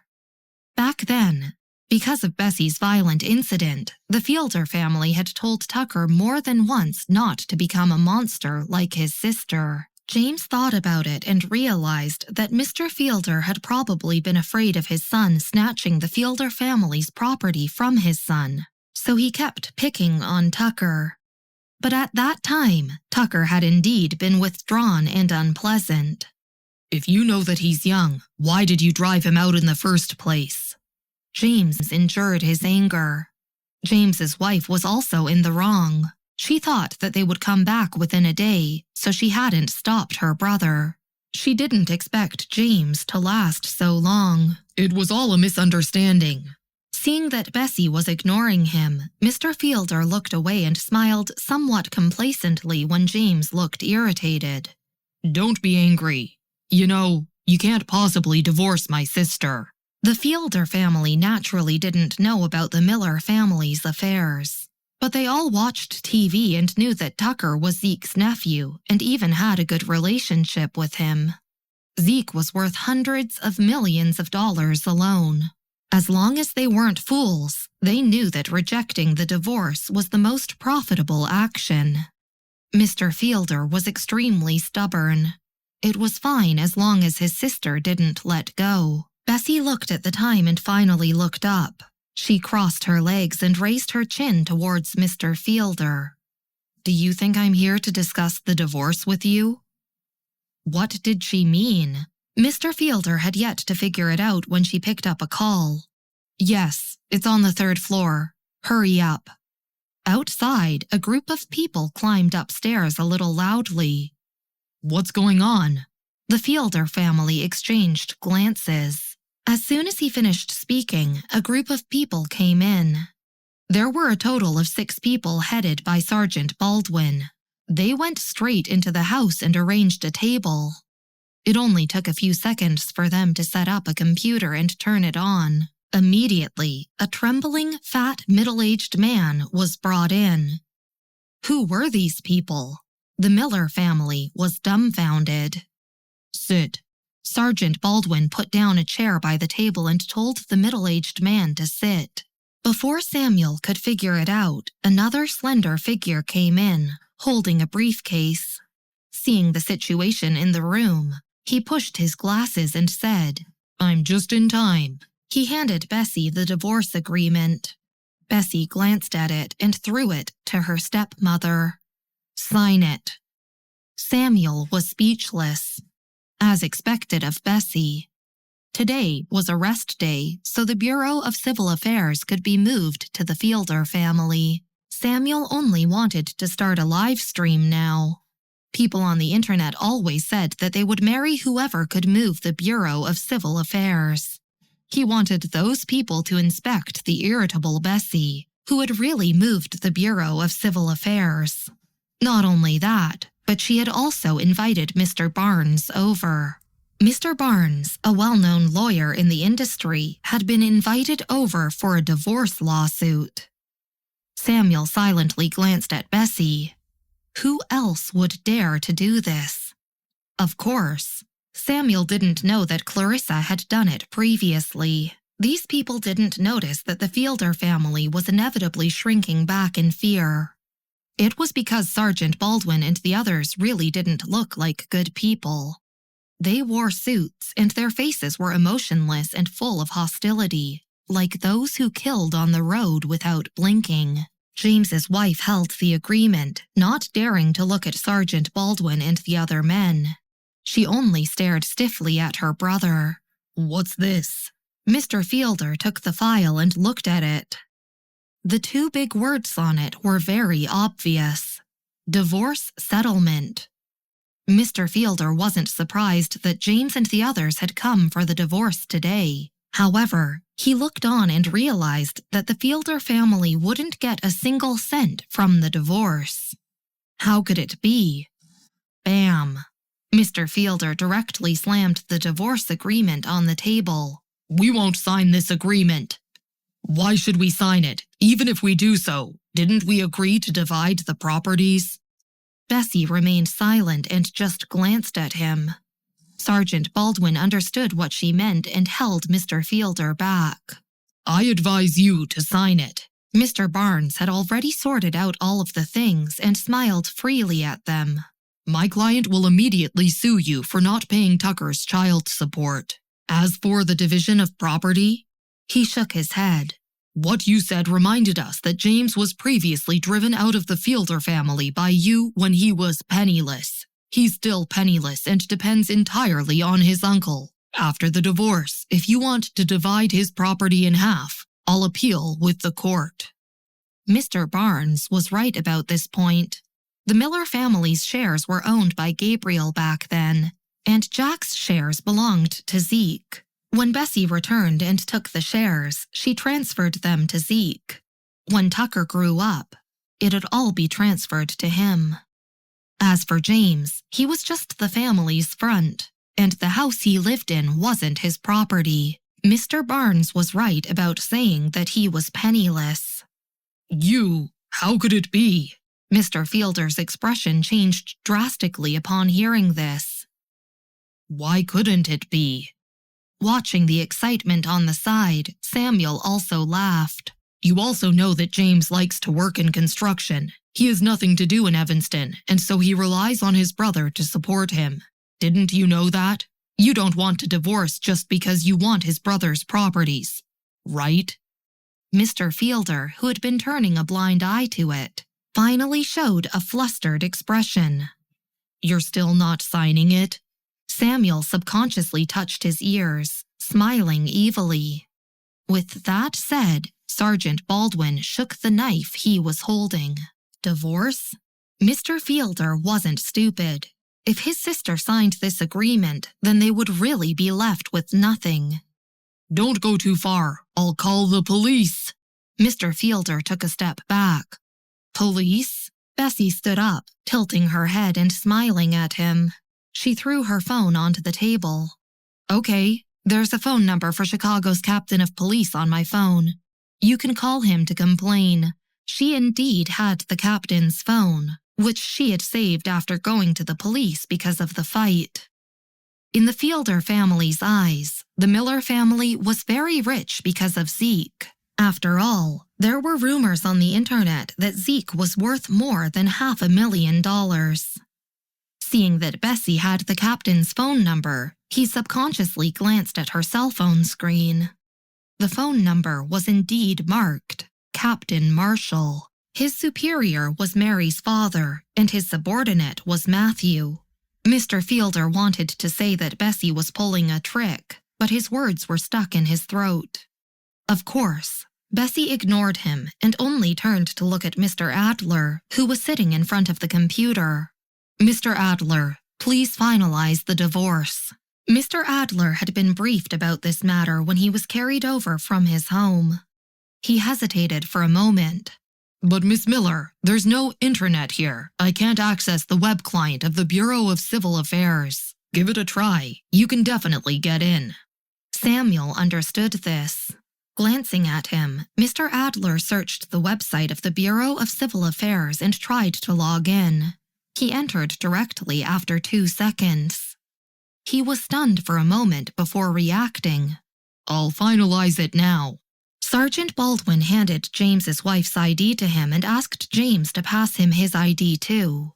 From beginning to end, in less than 10 minutes, Mr. Adler completed the entire process. Miss Miller, it's done. You can go then. Bessy thanked him.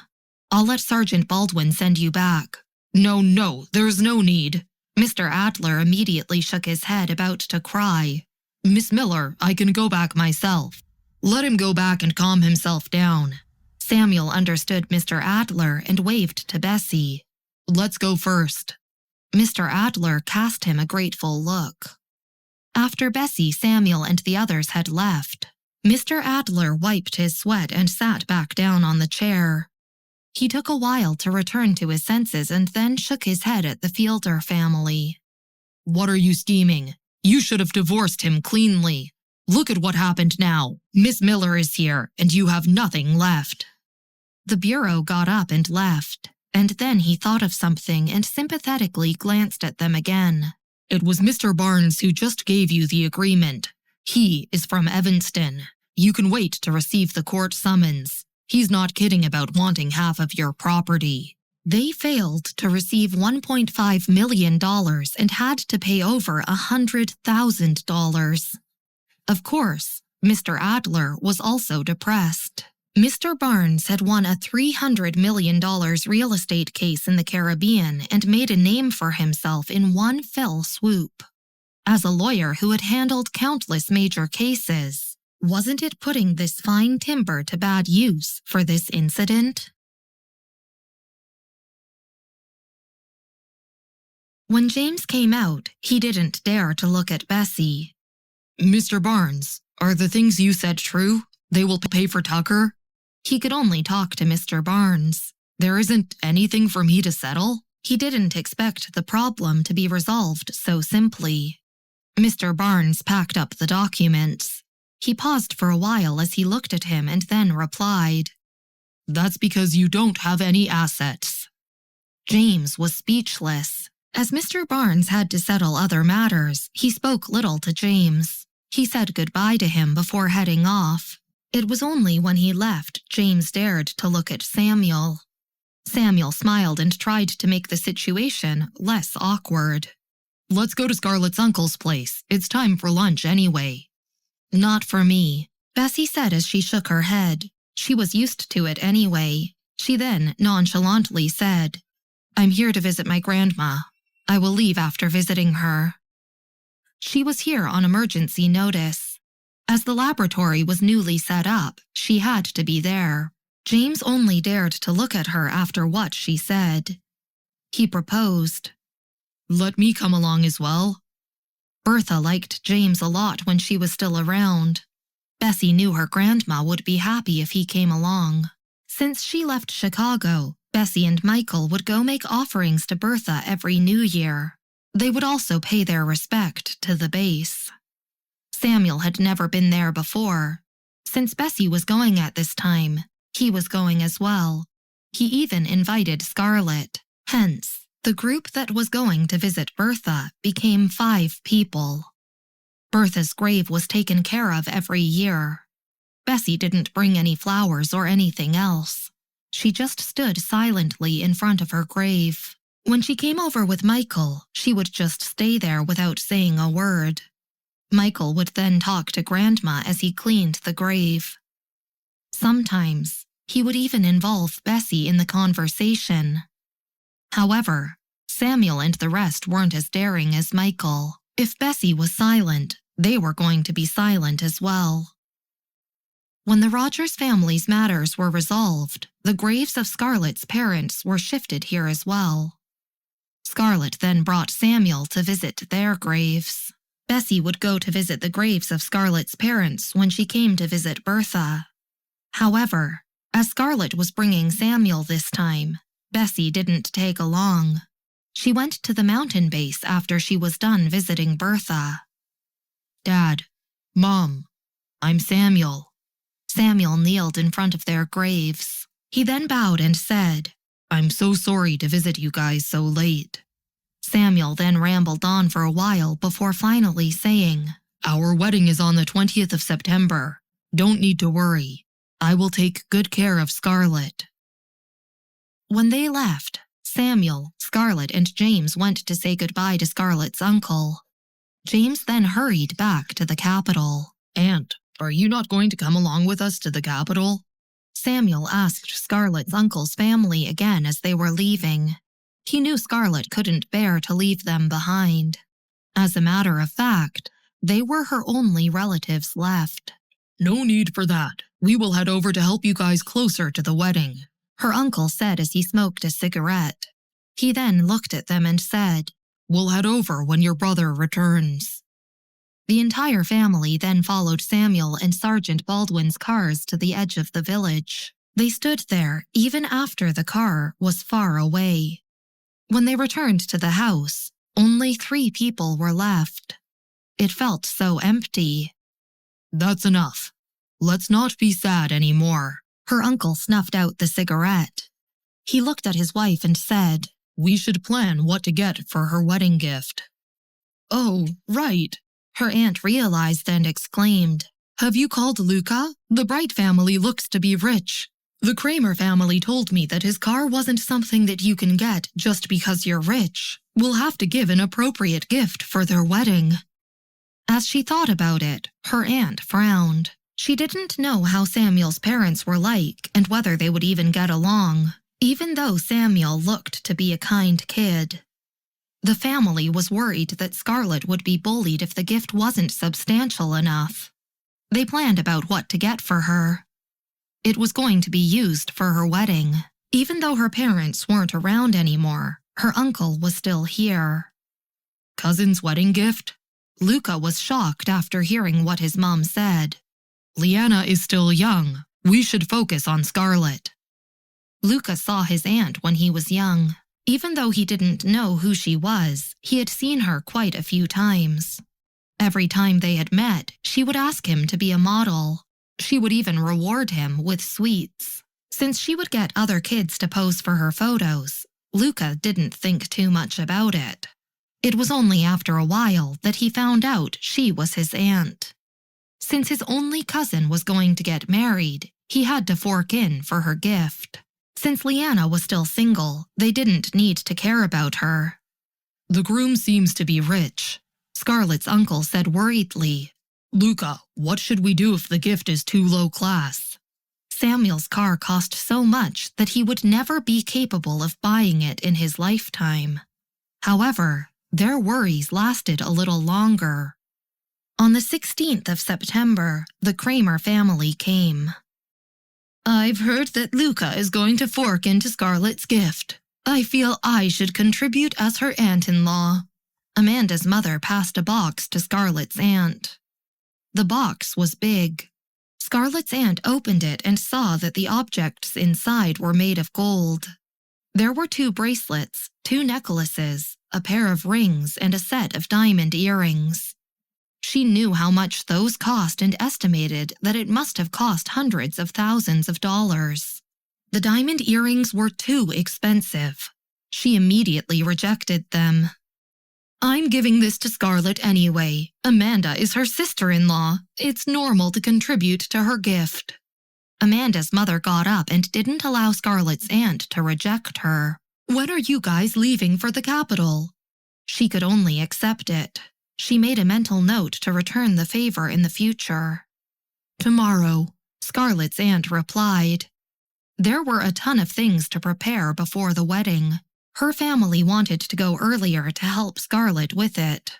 You guys can go first. Tell me if you need anything. We'll be glad to help. We will be arriving on the 19th. Amanda's mother said smilingly. The next day, on the 17th of September, they arrived at the capital. It wasn't an easy feat to plan for a wedding. Everyone was busy. Even though Scarlett's aunt and uncle were there, Leanna and Luca didn't come along, as they still had to work. They would only come one day before the wedding. They reached the airport at 11 a.m. The people picking them up were Samuel and his mother. Samuel waved and called out to them when he saw them. "Uncle, Aunt!" "Samuel, you didn't have to pick us up. You're so busy after all." They walked towards them. "How could I not pick you up for your first trip to the capital?" Samuel said as he took over the luggage. He then continued smilingly. "Scarlett has something on at work today and couldn't make it." As they spoke, they walked towards the car park. It wasn't the same car as last time. It was a black sedan this time. Even though they knew little about cars, they felt it looked expensive. "Let's head over to my place first." Samuel opened the doors and ushered them in. As they were about to get married, they were already planning to visit the Bright family the next day. They needed to firm up some of the details of the wedding and wanted to see how Scarlett's future in-laws were like.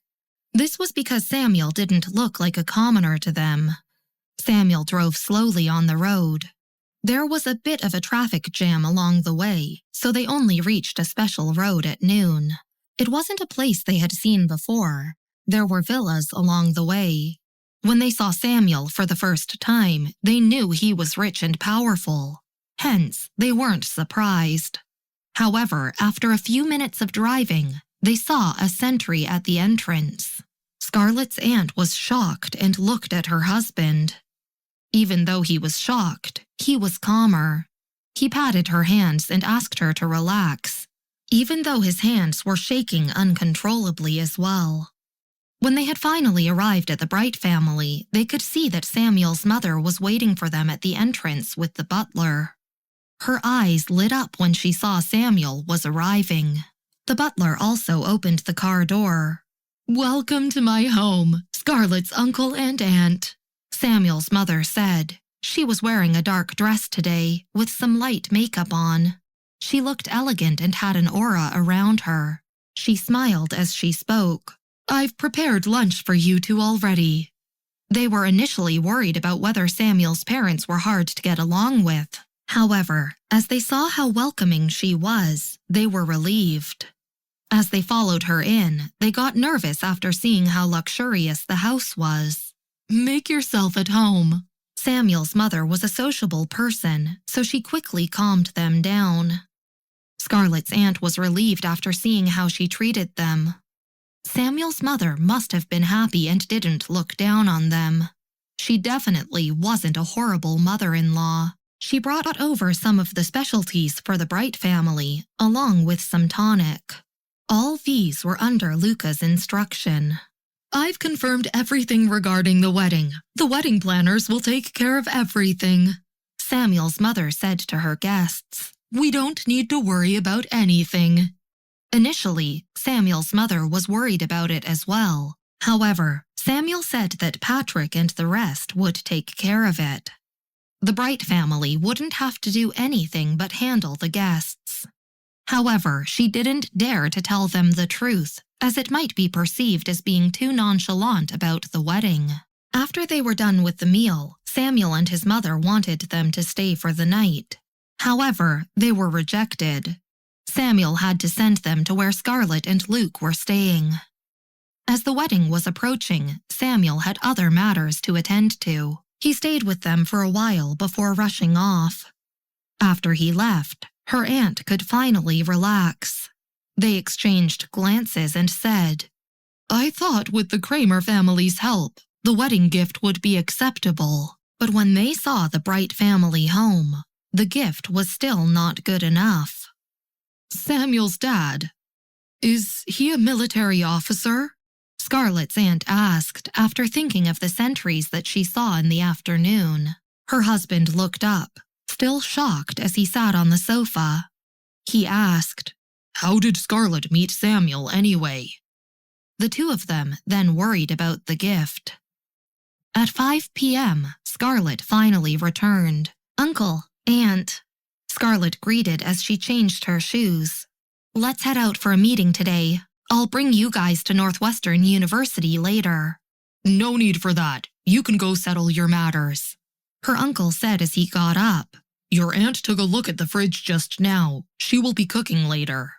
Even though they were worried about her gift, they didn't show it. Her aunt was busy preparing a meal in the kitchen.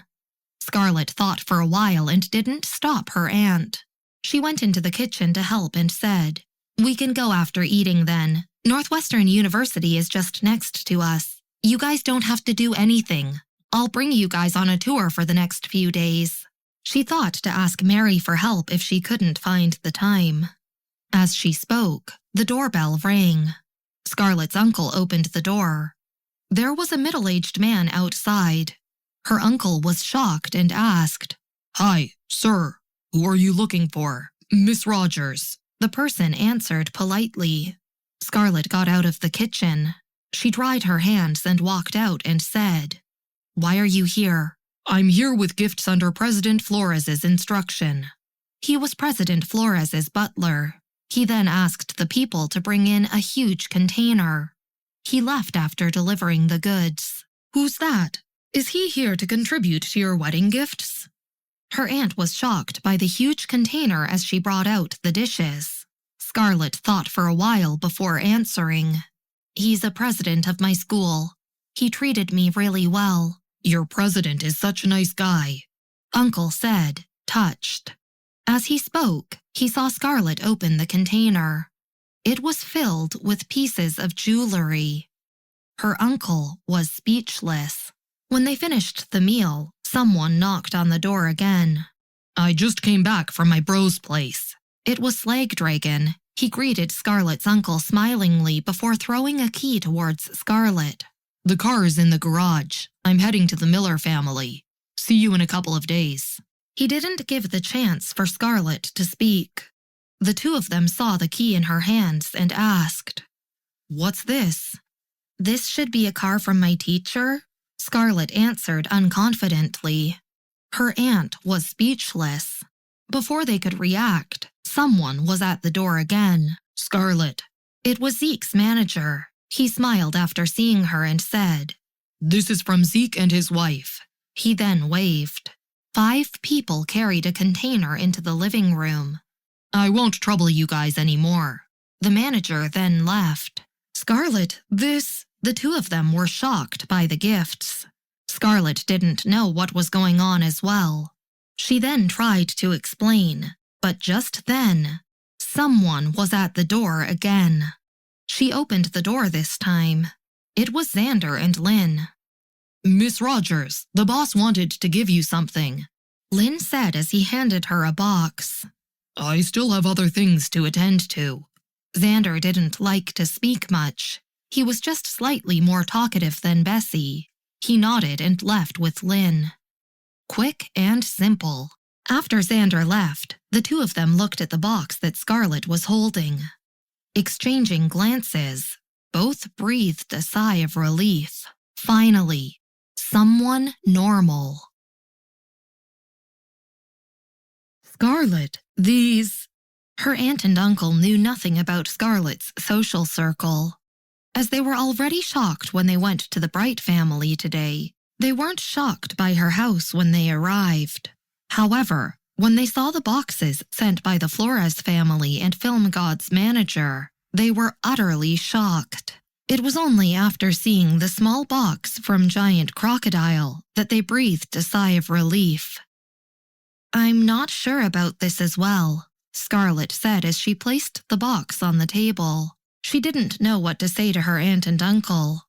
Her uncle coughed and said, "With these, we don't have to worry anymore."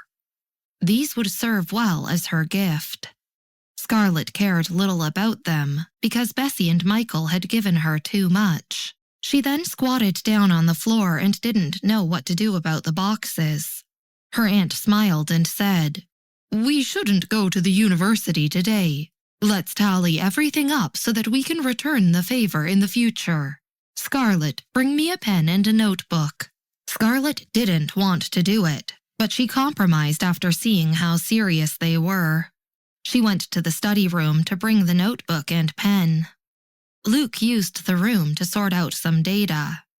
When she went up, her aunt and uncle opened the boxes and looked at their contents. They thought that the box of jewelry was scary enough. However, the boxes from Zeke were even worse. The two of them exchanged glances after opening the box. Even her uncle was utterly shocked. "Is this real?" he asked after seeing the box of diamonds. Her aunt was shocked as well and answered, "I'm not sure." "What kind of friends does Scarlett have?" her uncle continued after a while. Her aunt looked at him and frowned. Why would they give such gifts for no apparent reason? They must be close, right? Scarlett brought down the notebook and pen and handed them to her uncle. "The box of jewelry, they were given by Mr. Flores, right?" Her uncle wrote down a detailed description of each item from the first box. Her aunt was with him. Scarlett brought a cup of water and sat down beside them. She would occasionally nod to answer their questions. After they were done recording the gifts from the Flores family, her uncle looked at the 6 other boxes with a weird look on his face.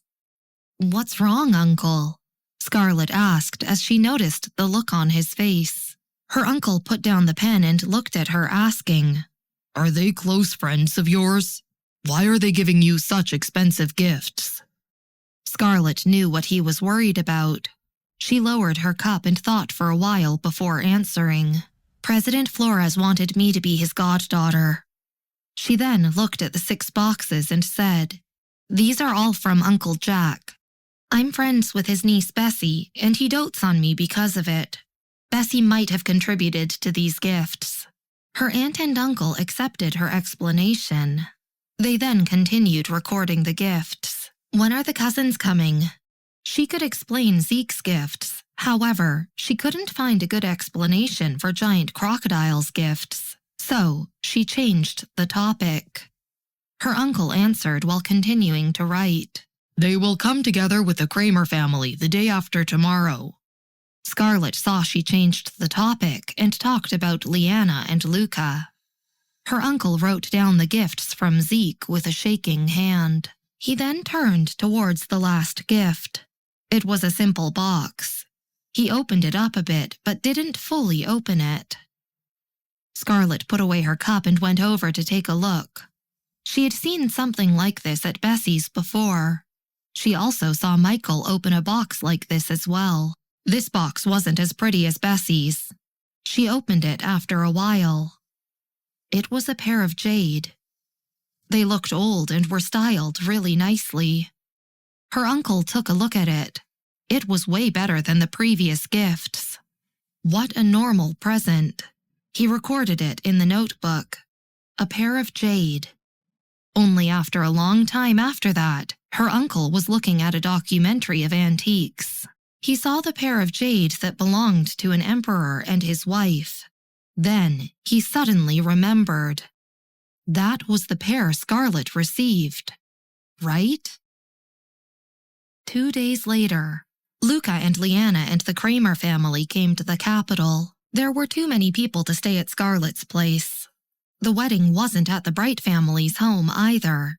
It was at the place where Bessy and Clarissa got married at. The Kramer family and Luca were made to stay in one of the houses. It was really expensive. Leanna didn't know what it meant. However, Luca and the Kramer family knew how expensive it was. Luca didn't know what was going on and was shocked. However, Amanda's father wasn't surprised at all. "You'll understand everything once you have seen his car." He looked out of the door curiously. "Don't worry, you'll know what kind of person Samuel is tomorrow." The two families were still discussing the guest issues. Inside, the banquet had already started. It was a traditional wedding. There were wall paintings, a white runner, and flowers. The priest was at the podium. "Don't be nervous."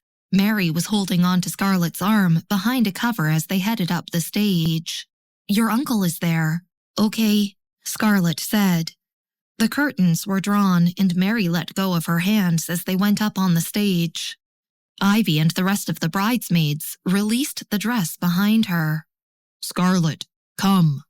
Her uncle was waiting for her at the entrance. He forced a smile after seeing her. Scarlett nodded and greeted him as she started to tear up. "Uncle." "Hey," her uncle replied. He then held Scarlett's hand and said, "Let's go." A distance away, Samuel was waiting for her. Her uncle was always cheerful. However, he was silent as he walked with Scarlett. They stopped in front of Samuel. "Samuel." Uncle looked at Samuel and said, "I'll leave Scarlett in your hands." "Don't worry, Uncle." Samuel took over Scarlett's hands from him. There was a layer of callus after being in the army for so long. Her uncle nodded and said, "I know that you're a great kid, but she doesn't have a good personality. I hope you will be gracious towards her in the future.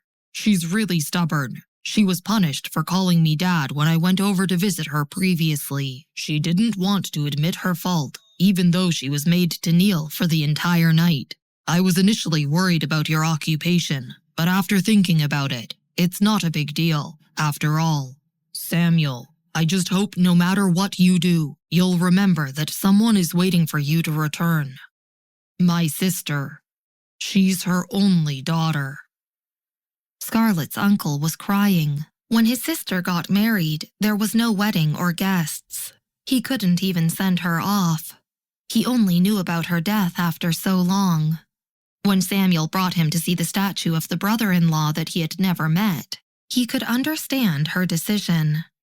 However, even though he understood her decision, he would still have rejected it. Samuel looked at Scarlett and said to her uncle seriously, "You have nothing to worry about." Scarlett's uncle nodded. He then turned to Scarlett and forced a smile. He said, "Scarlett, I'm guilty of not forgiving your mom. You've suffered because of it."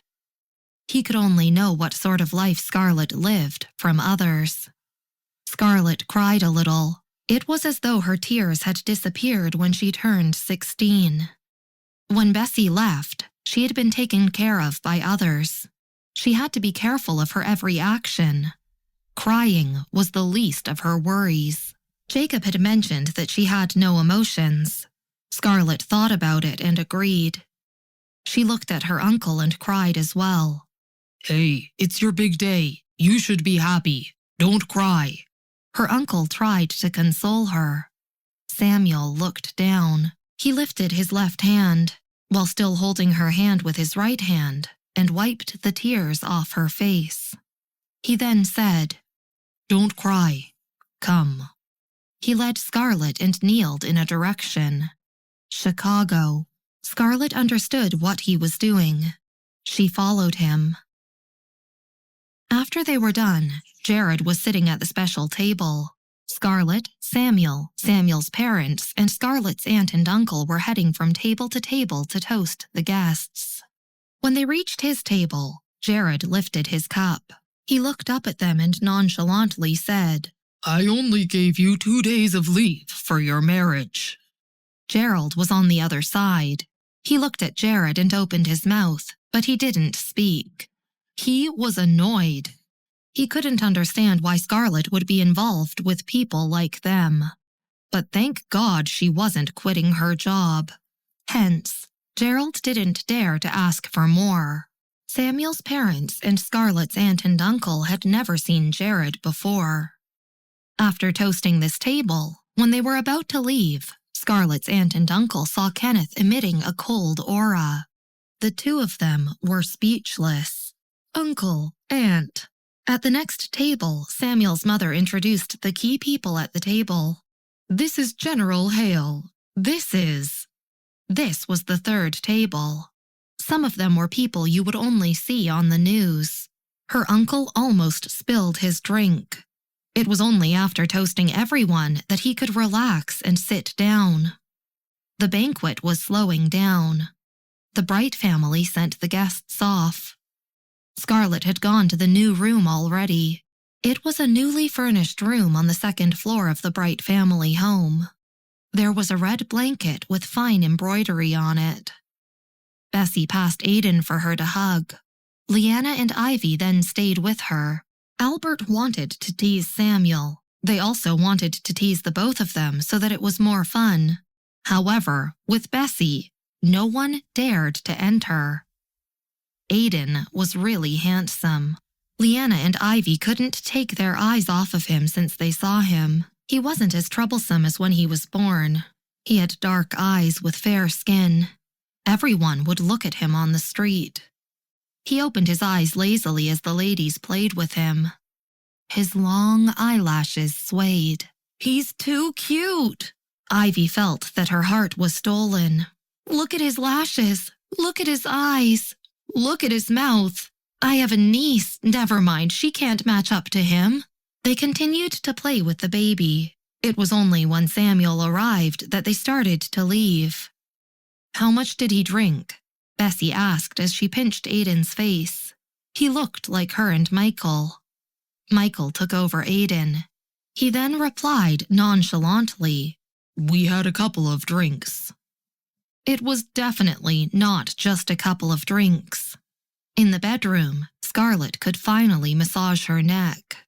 She said, "Can you help me to remove this thing from my head?" She was facing the mirror. She wanted to remove the accessory from her hair, but it was stuck. Samuel's face was red, but he looked normal. He acknowledged and walked over. There were a lot of accessories in her hair, so he removed them slowly. As he removed the last one, her hair came down. "That's better," Scarlett said as she breathed a sigh of relief. The accessories were made of genuine gold and were quite heavy. She realized Samuel was really quiet tonight. She turned towards him and saw that he was staring at her. She looked away and said, "I'm heading to shower." Even though her gown looked beautiful, it was heavy and a hassle to undress. There was a belt with a belt lock, and other accessories as well. Scarlett spent a long time in the dressing room. Normally, she would have no issues with this kind of stuff. However, there was someone outside, and it was different today. Hence, she started to panic. Just as she was having trouble, she heard a low voice. "Can I help you?" Scarlett was done with her outerwear. She was trying to remove her innerwear when she froze after hearing what he said. Samuel didn't sound like he was asking for permission. He helped her undress. Scarlett breathed a sigh of relief at seeing how serious he was. "Done," Samuel said as he packed up the clothes. Scarlett looked at him. As she was already fair, she looked even fairer because of the red clothes. She said, "Thank you." However, she saw Samuel was still staring at her, his hands still on her waist. Scarlett felt uneasy. She turned away and said, "I'll go shower." Before she went away, he pulled her in and kissed her. She could smell the powerful scent of alcohol. Before she could react, everything was spinning around her and she landed on the bed. Her clothes were also taken off and thrown on the floor. She could feel some coldness on her body. The air conditioning was on, but she could feel that things were spicing up. Scarlett couldn't think straight anymore. As Samuel had been drinking, his clothes were messy as well. It showed his collarbone. He started to kiss near her ears. It might have been the alcohol, but he looked different. She could smell it in his breath. He then called out to her in a raspy voice, "Scarlett, it's my desire to head to the heavens, to hold you in my arms. You're everything I dream of on earth."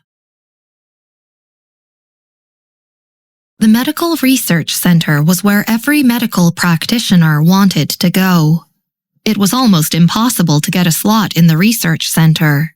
It was even harder to be an assistant to the leading researchers.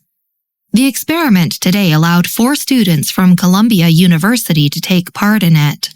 Gordon Gibson was one of the lucky ones.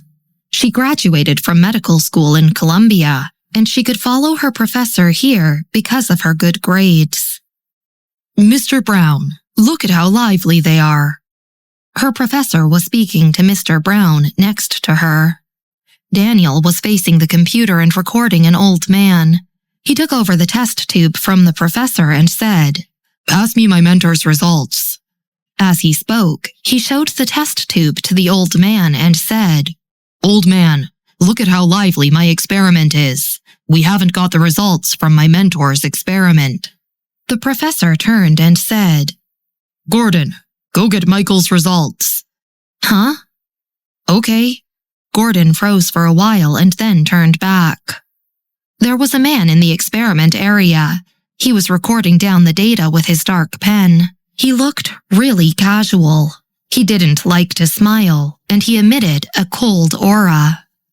Even the way he wrote emitted a cold aura. Michael kept a low profile these few years. He was busy handling the businesses of the 4 families and the matters on Austria. Otherwise, he was taking care of Aiden's education. He hardly appeared in the research center. He spent less time in the research center as compared to Daniel. Hence, Gordon didn't know about him. When Michael was done writing, his phone rang. He put down his pen and picked up the phone. Even though his face didn't change, he sounded gentler. "You're here?" "Yup, he's here as well.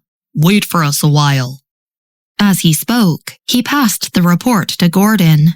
He then wiped his hands with a piece of wet tissue. After 5 minutes, Daniel and Michael left. Gordon was still researching what the professor was saying. As she heard the commotion, she looked out. The walls of the research center were made of bulletproof glass. Hence, she saw a girl wearing a plain white tee outside. She was leaning against the wall, looking impatient. Gordon noticed Michael was walking towards the girl. His face changed as he approached her, and her eyes lit up as well. When they left, the 4 of them breathed a sigh of relief. A guy next to Gordon exclaimed enthusiastically, "I can't believe I managed to see Mr. Brown, but who is his mentor?" Even though they didn't know who Michael was, they knew he must be awesome. Even their professor was willing to be an assistant for him, and he was even Daniel's mentor. "Try to recall who this research center belongs to." Just as they thought, a guy said after looking at them, "You want to attend a comedy show with Noah?" Michael frowned as he ate dinner. Michael and Daniel were facing some problems in their research. Hence, he had rarely been home these days. Bessy would come to visit occasionally, but she was afraid that she would hinder their research. She had been busy as well. The Physics Research Institute wanted to work her like a machine, but they were afraid that she might not be able to take it and gave her 20 days of leave. But Michael seemed to be focused on his research during her period of leave. Bessy was worried that she might distract him. Hence, she promised Noah that she would attend 1 episode as a guest. Michael nodded after hearing what she said. He gave a piece of vegetable to Aiden and asked, "Where is it?" Aiden was 2 already. Since he could eat normal food, he had been eating by himself. His only problem was that he was a picky eater. He pouted at Bessy after seeing the vegetable. He was just 2 and was really cute.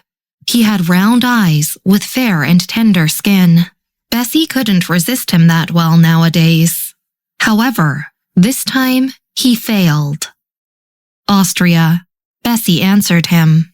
She then looked at Aiden and said, "Listen to your dad." Patrick, who was reporting to Michael, couldn't stand it anymore. He carried Aiden and said, "Aiden, let Uncle feed you instead." Daniel was shocked as he looked at him. Was this something that Patrick would say? Sergeant Baldwin took over his work and looked at Daniel. He didn't dare to tell him that Giant Crocodile said the same thing a few days ago. Michael didn't bring up the comedy show again after the meal. He should be fine with it. The next day, Noah reached Bessy's place early in the morning. They made plans to go to the studio together. When she reached, she saw Sergeant Baldwin at the door. "Sergeant." Noah greeted him and asked, "Where's the Great Master?" Sergeant Baldwin was watching Aiden playing with the Rubik's Cube. He got up after hearing the voice, confused, and replied, "She's not up yet, I think. She's still not up yet?" Noah walked in front of Aiden. As he spoke, he watched Aiden fiddle with the Rubik's Cube. "I'm not sure." Sergeant Baldwin looked up worriedly. "What time is your flight?" The flight was at 9 a.m. It was 7 a.m. already. It was a bit of a rush. However, Noah and Sergeant Baldwin exchanged glances and didn't dare to wake her up. They knew Bessy would be angry. Thankfully, Bessy came down 10 minutes later. She was wearing a white dress and a hat. Noah looked at her and asked, "Great Master, are you tired?" "Let's go," Bessy said with a low voice. "Oh." Noah nodded. Sergeant Baldwin carried Aiden and followed. They were going to bring Aiden along to Austria to visit Brandon. Since Tucker was there as well, Bessy wanted to visit the both of them. Noah's show was the third season of 24 Hours. Since the first season when they appeared as guests, Noah and Bessy never appeared on this show again. However, the studio didn't want to wear out his popularity. The other comedy shows were rejected by the studio for Noah. Hence, this was Noah's second comedy show. Bessy stayed at Brandon's place for a couple of days. After that, she left Aiden with Tucker and went to look for Noah. The reason she attended this show was that it was highly requested by the fans, and it was also on Austria. Bessy was worried that something might happen. The netizens got the news that she was going to appear on the show and were excited. However, as it was overseas, they couldn't find her. They could no longer find any videos of her previous appearance in the show. Hence, they were really excited to watch her in this show again. That was how the netizens were. They could be excited about everything. They were excited about Noah and Nico before. Hence, they were going crazy over Bessy and Noah, appearing together this time. Mr. Hall was worried that something might happen to Bessy during the recording. Hence, he asked a group of bodyguards to accompany her. As bodyguards in Austria carried real guns, the people from the studio were careful around them. Bessy was an ice queen as well. Thus, no one dared to approach her. "How is it? Have you spoken to the Great Master?" A female guest asked the male guest that delivered drinks to Noah just now. The male guest took a sip of his water to calm himself down. He shook his head and said, "She's an ice queen. I didn't dare to speak." He couldn't muster up enough courage. "That's true as well. Only Emperor Noah can speak to her," said the female guest. The marketing team knew how to promote Bessy's appearance. Since she wasn't attending the press release, the marketing team released some trailers. Hence, before the show started, everyone was talking about Bessy and Noah. The best producer with the best singer. Who wouldn't support them? Bessy recorded an episode and returned home. She didn't bring Aiden along. Michael picked her up from the airport. When Bessy found the car, Michael was scrolling through stuff on his phone. "What are you looking at?" Bessy asked as she placed the luggage into the car. Michael took over the luggage and answered, "I'm looking at Twitter." Bessy went to the passenger seat. She saw the headline on Twitter. They were trying to match her and Noah. "Hee, I won't accept anyone's invitations for comedy. However, I'll attend to the ones that you invite me to. What kind of relationship is this?" Bessy was speechless. "Ma'am." Michael was done with the luggage and got into the driver's seat. However, he didn't start driving. He went up to her and asked, "Is it an interesting article?" He was so close to her she could feel his breath on her ear. She flushed. Holding on to her phone, she blinked. Before she could answer, Michael grabbed her hand and pulled her in. He kissed her before starting to feel her body. After a while, Michael looked deeply at her and touched the tip of her nose.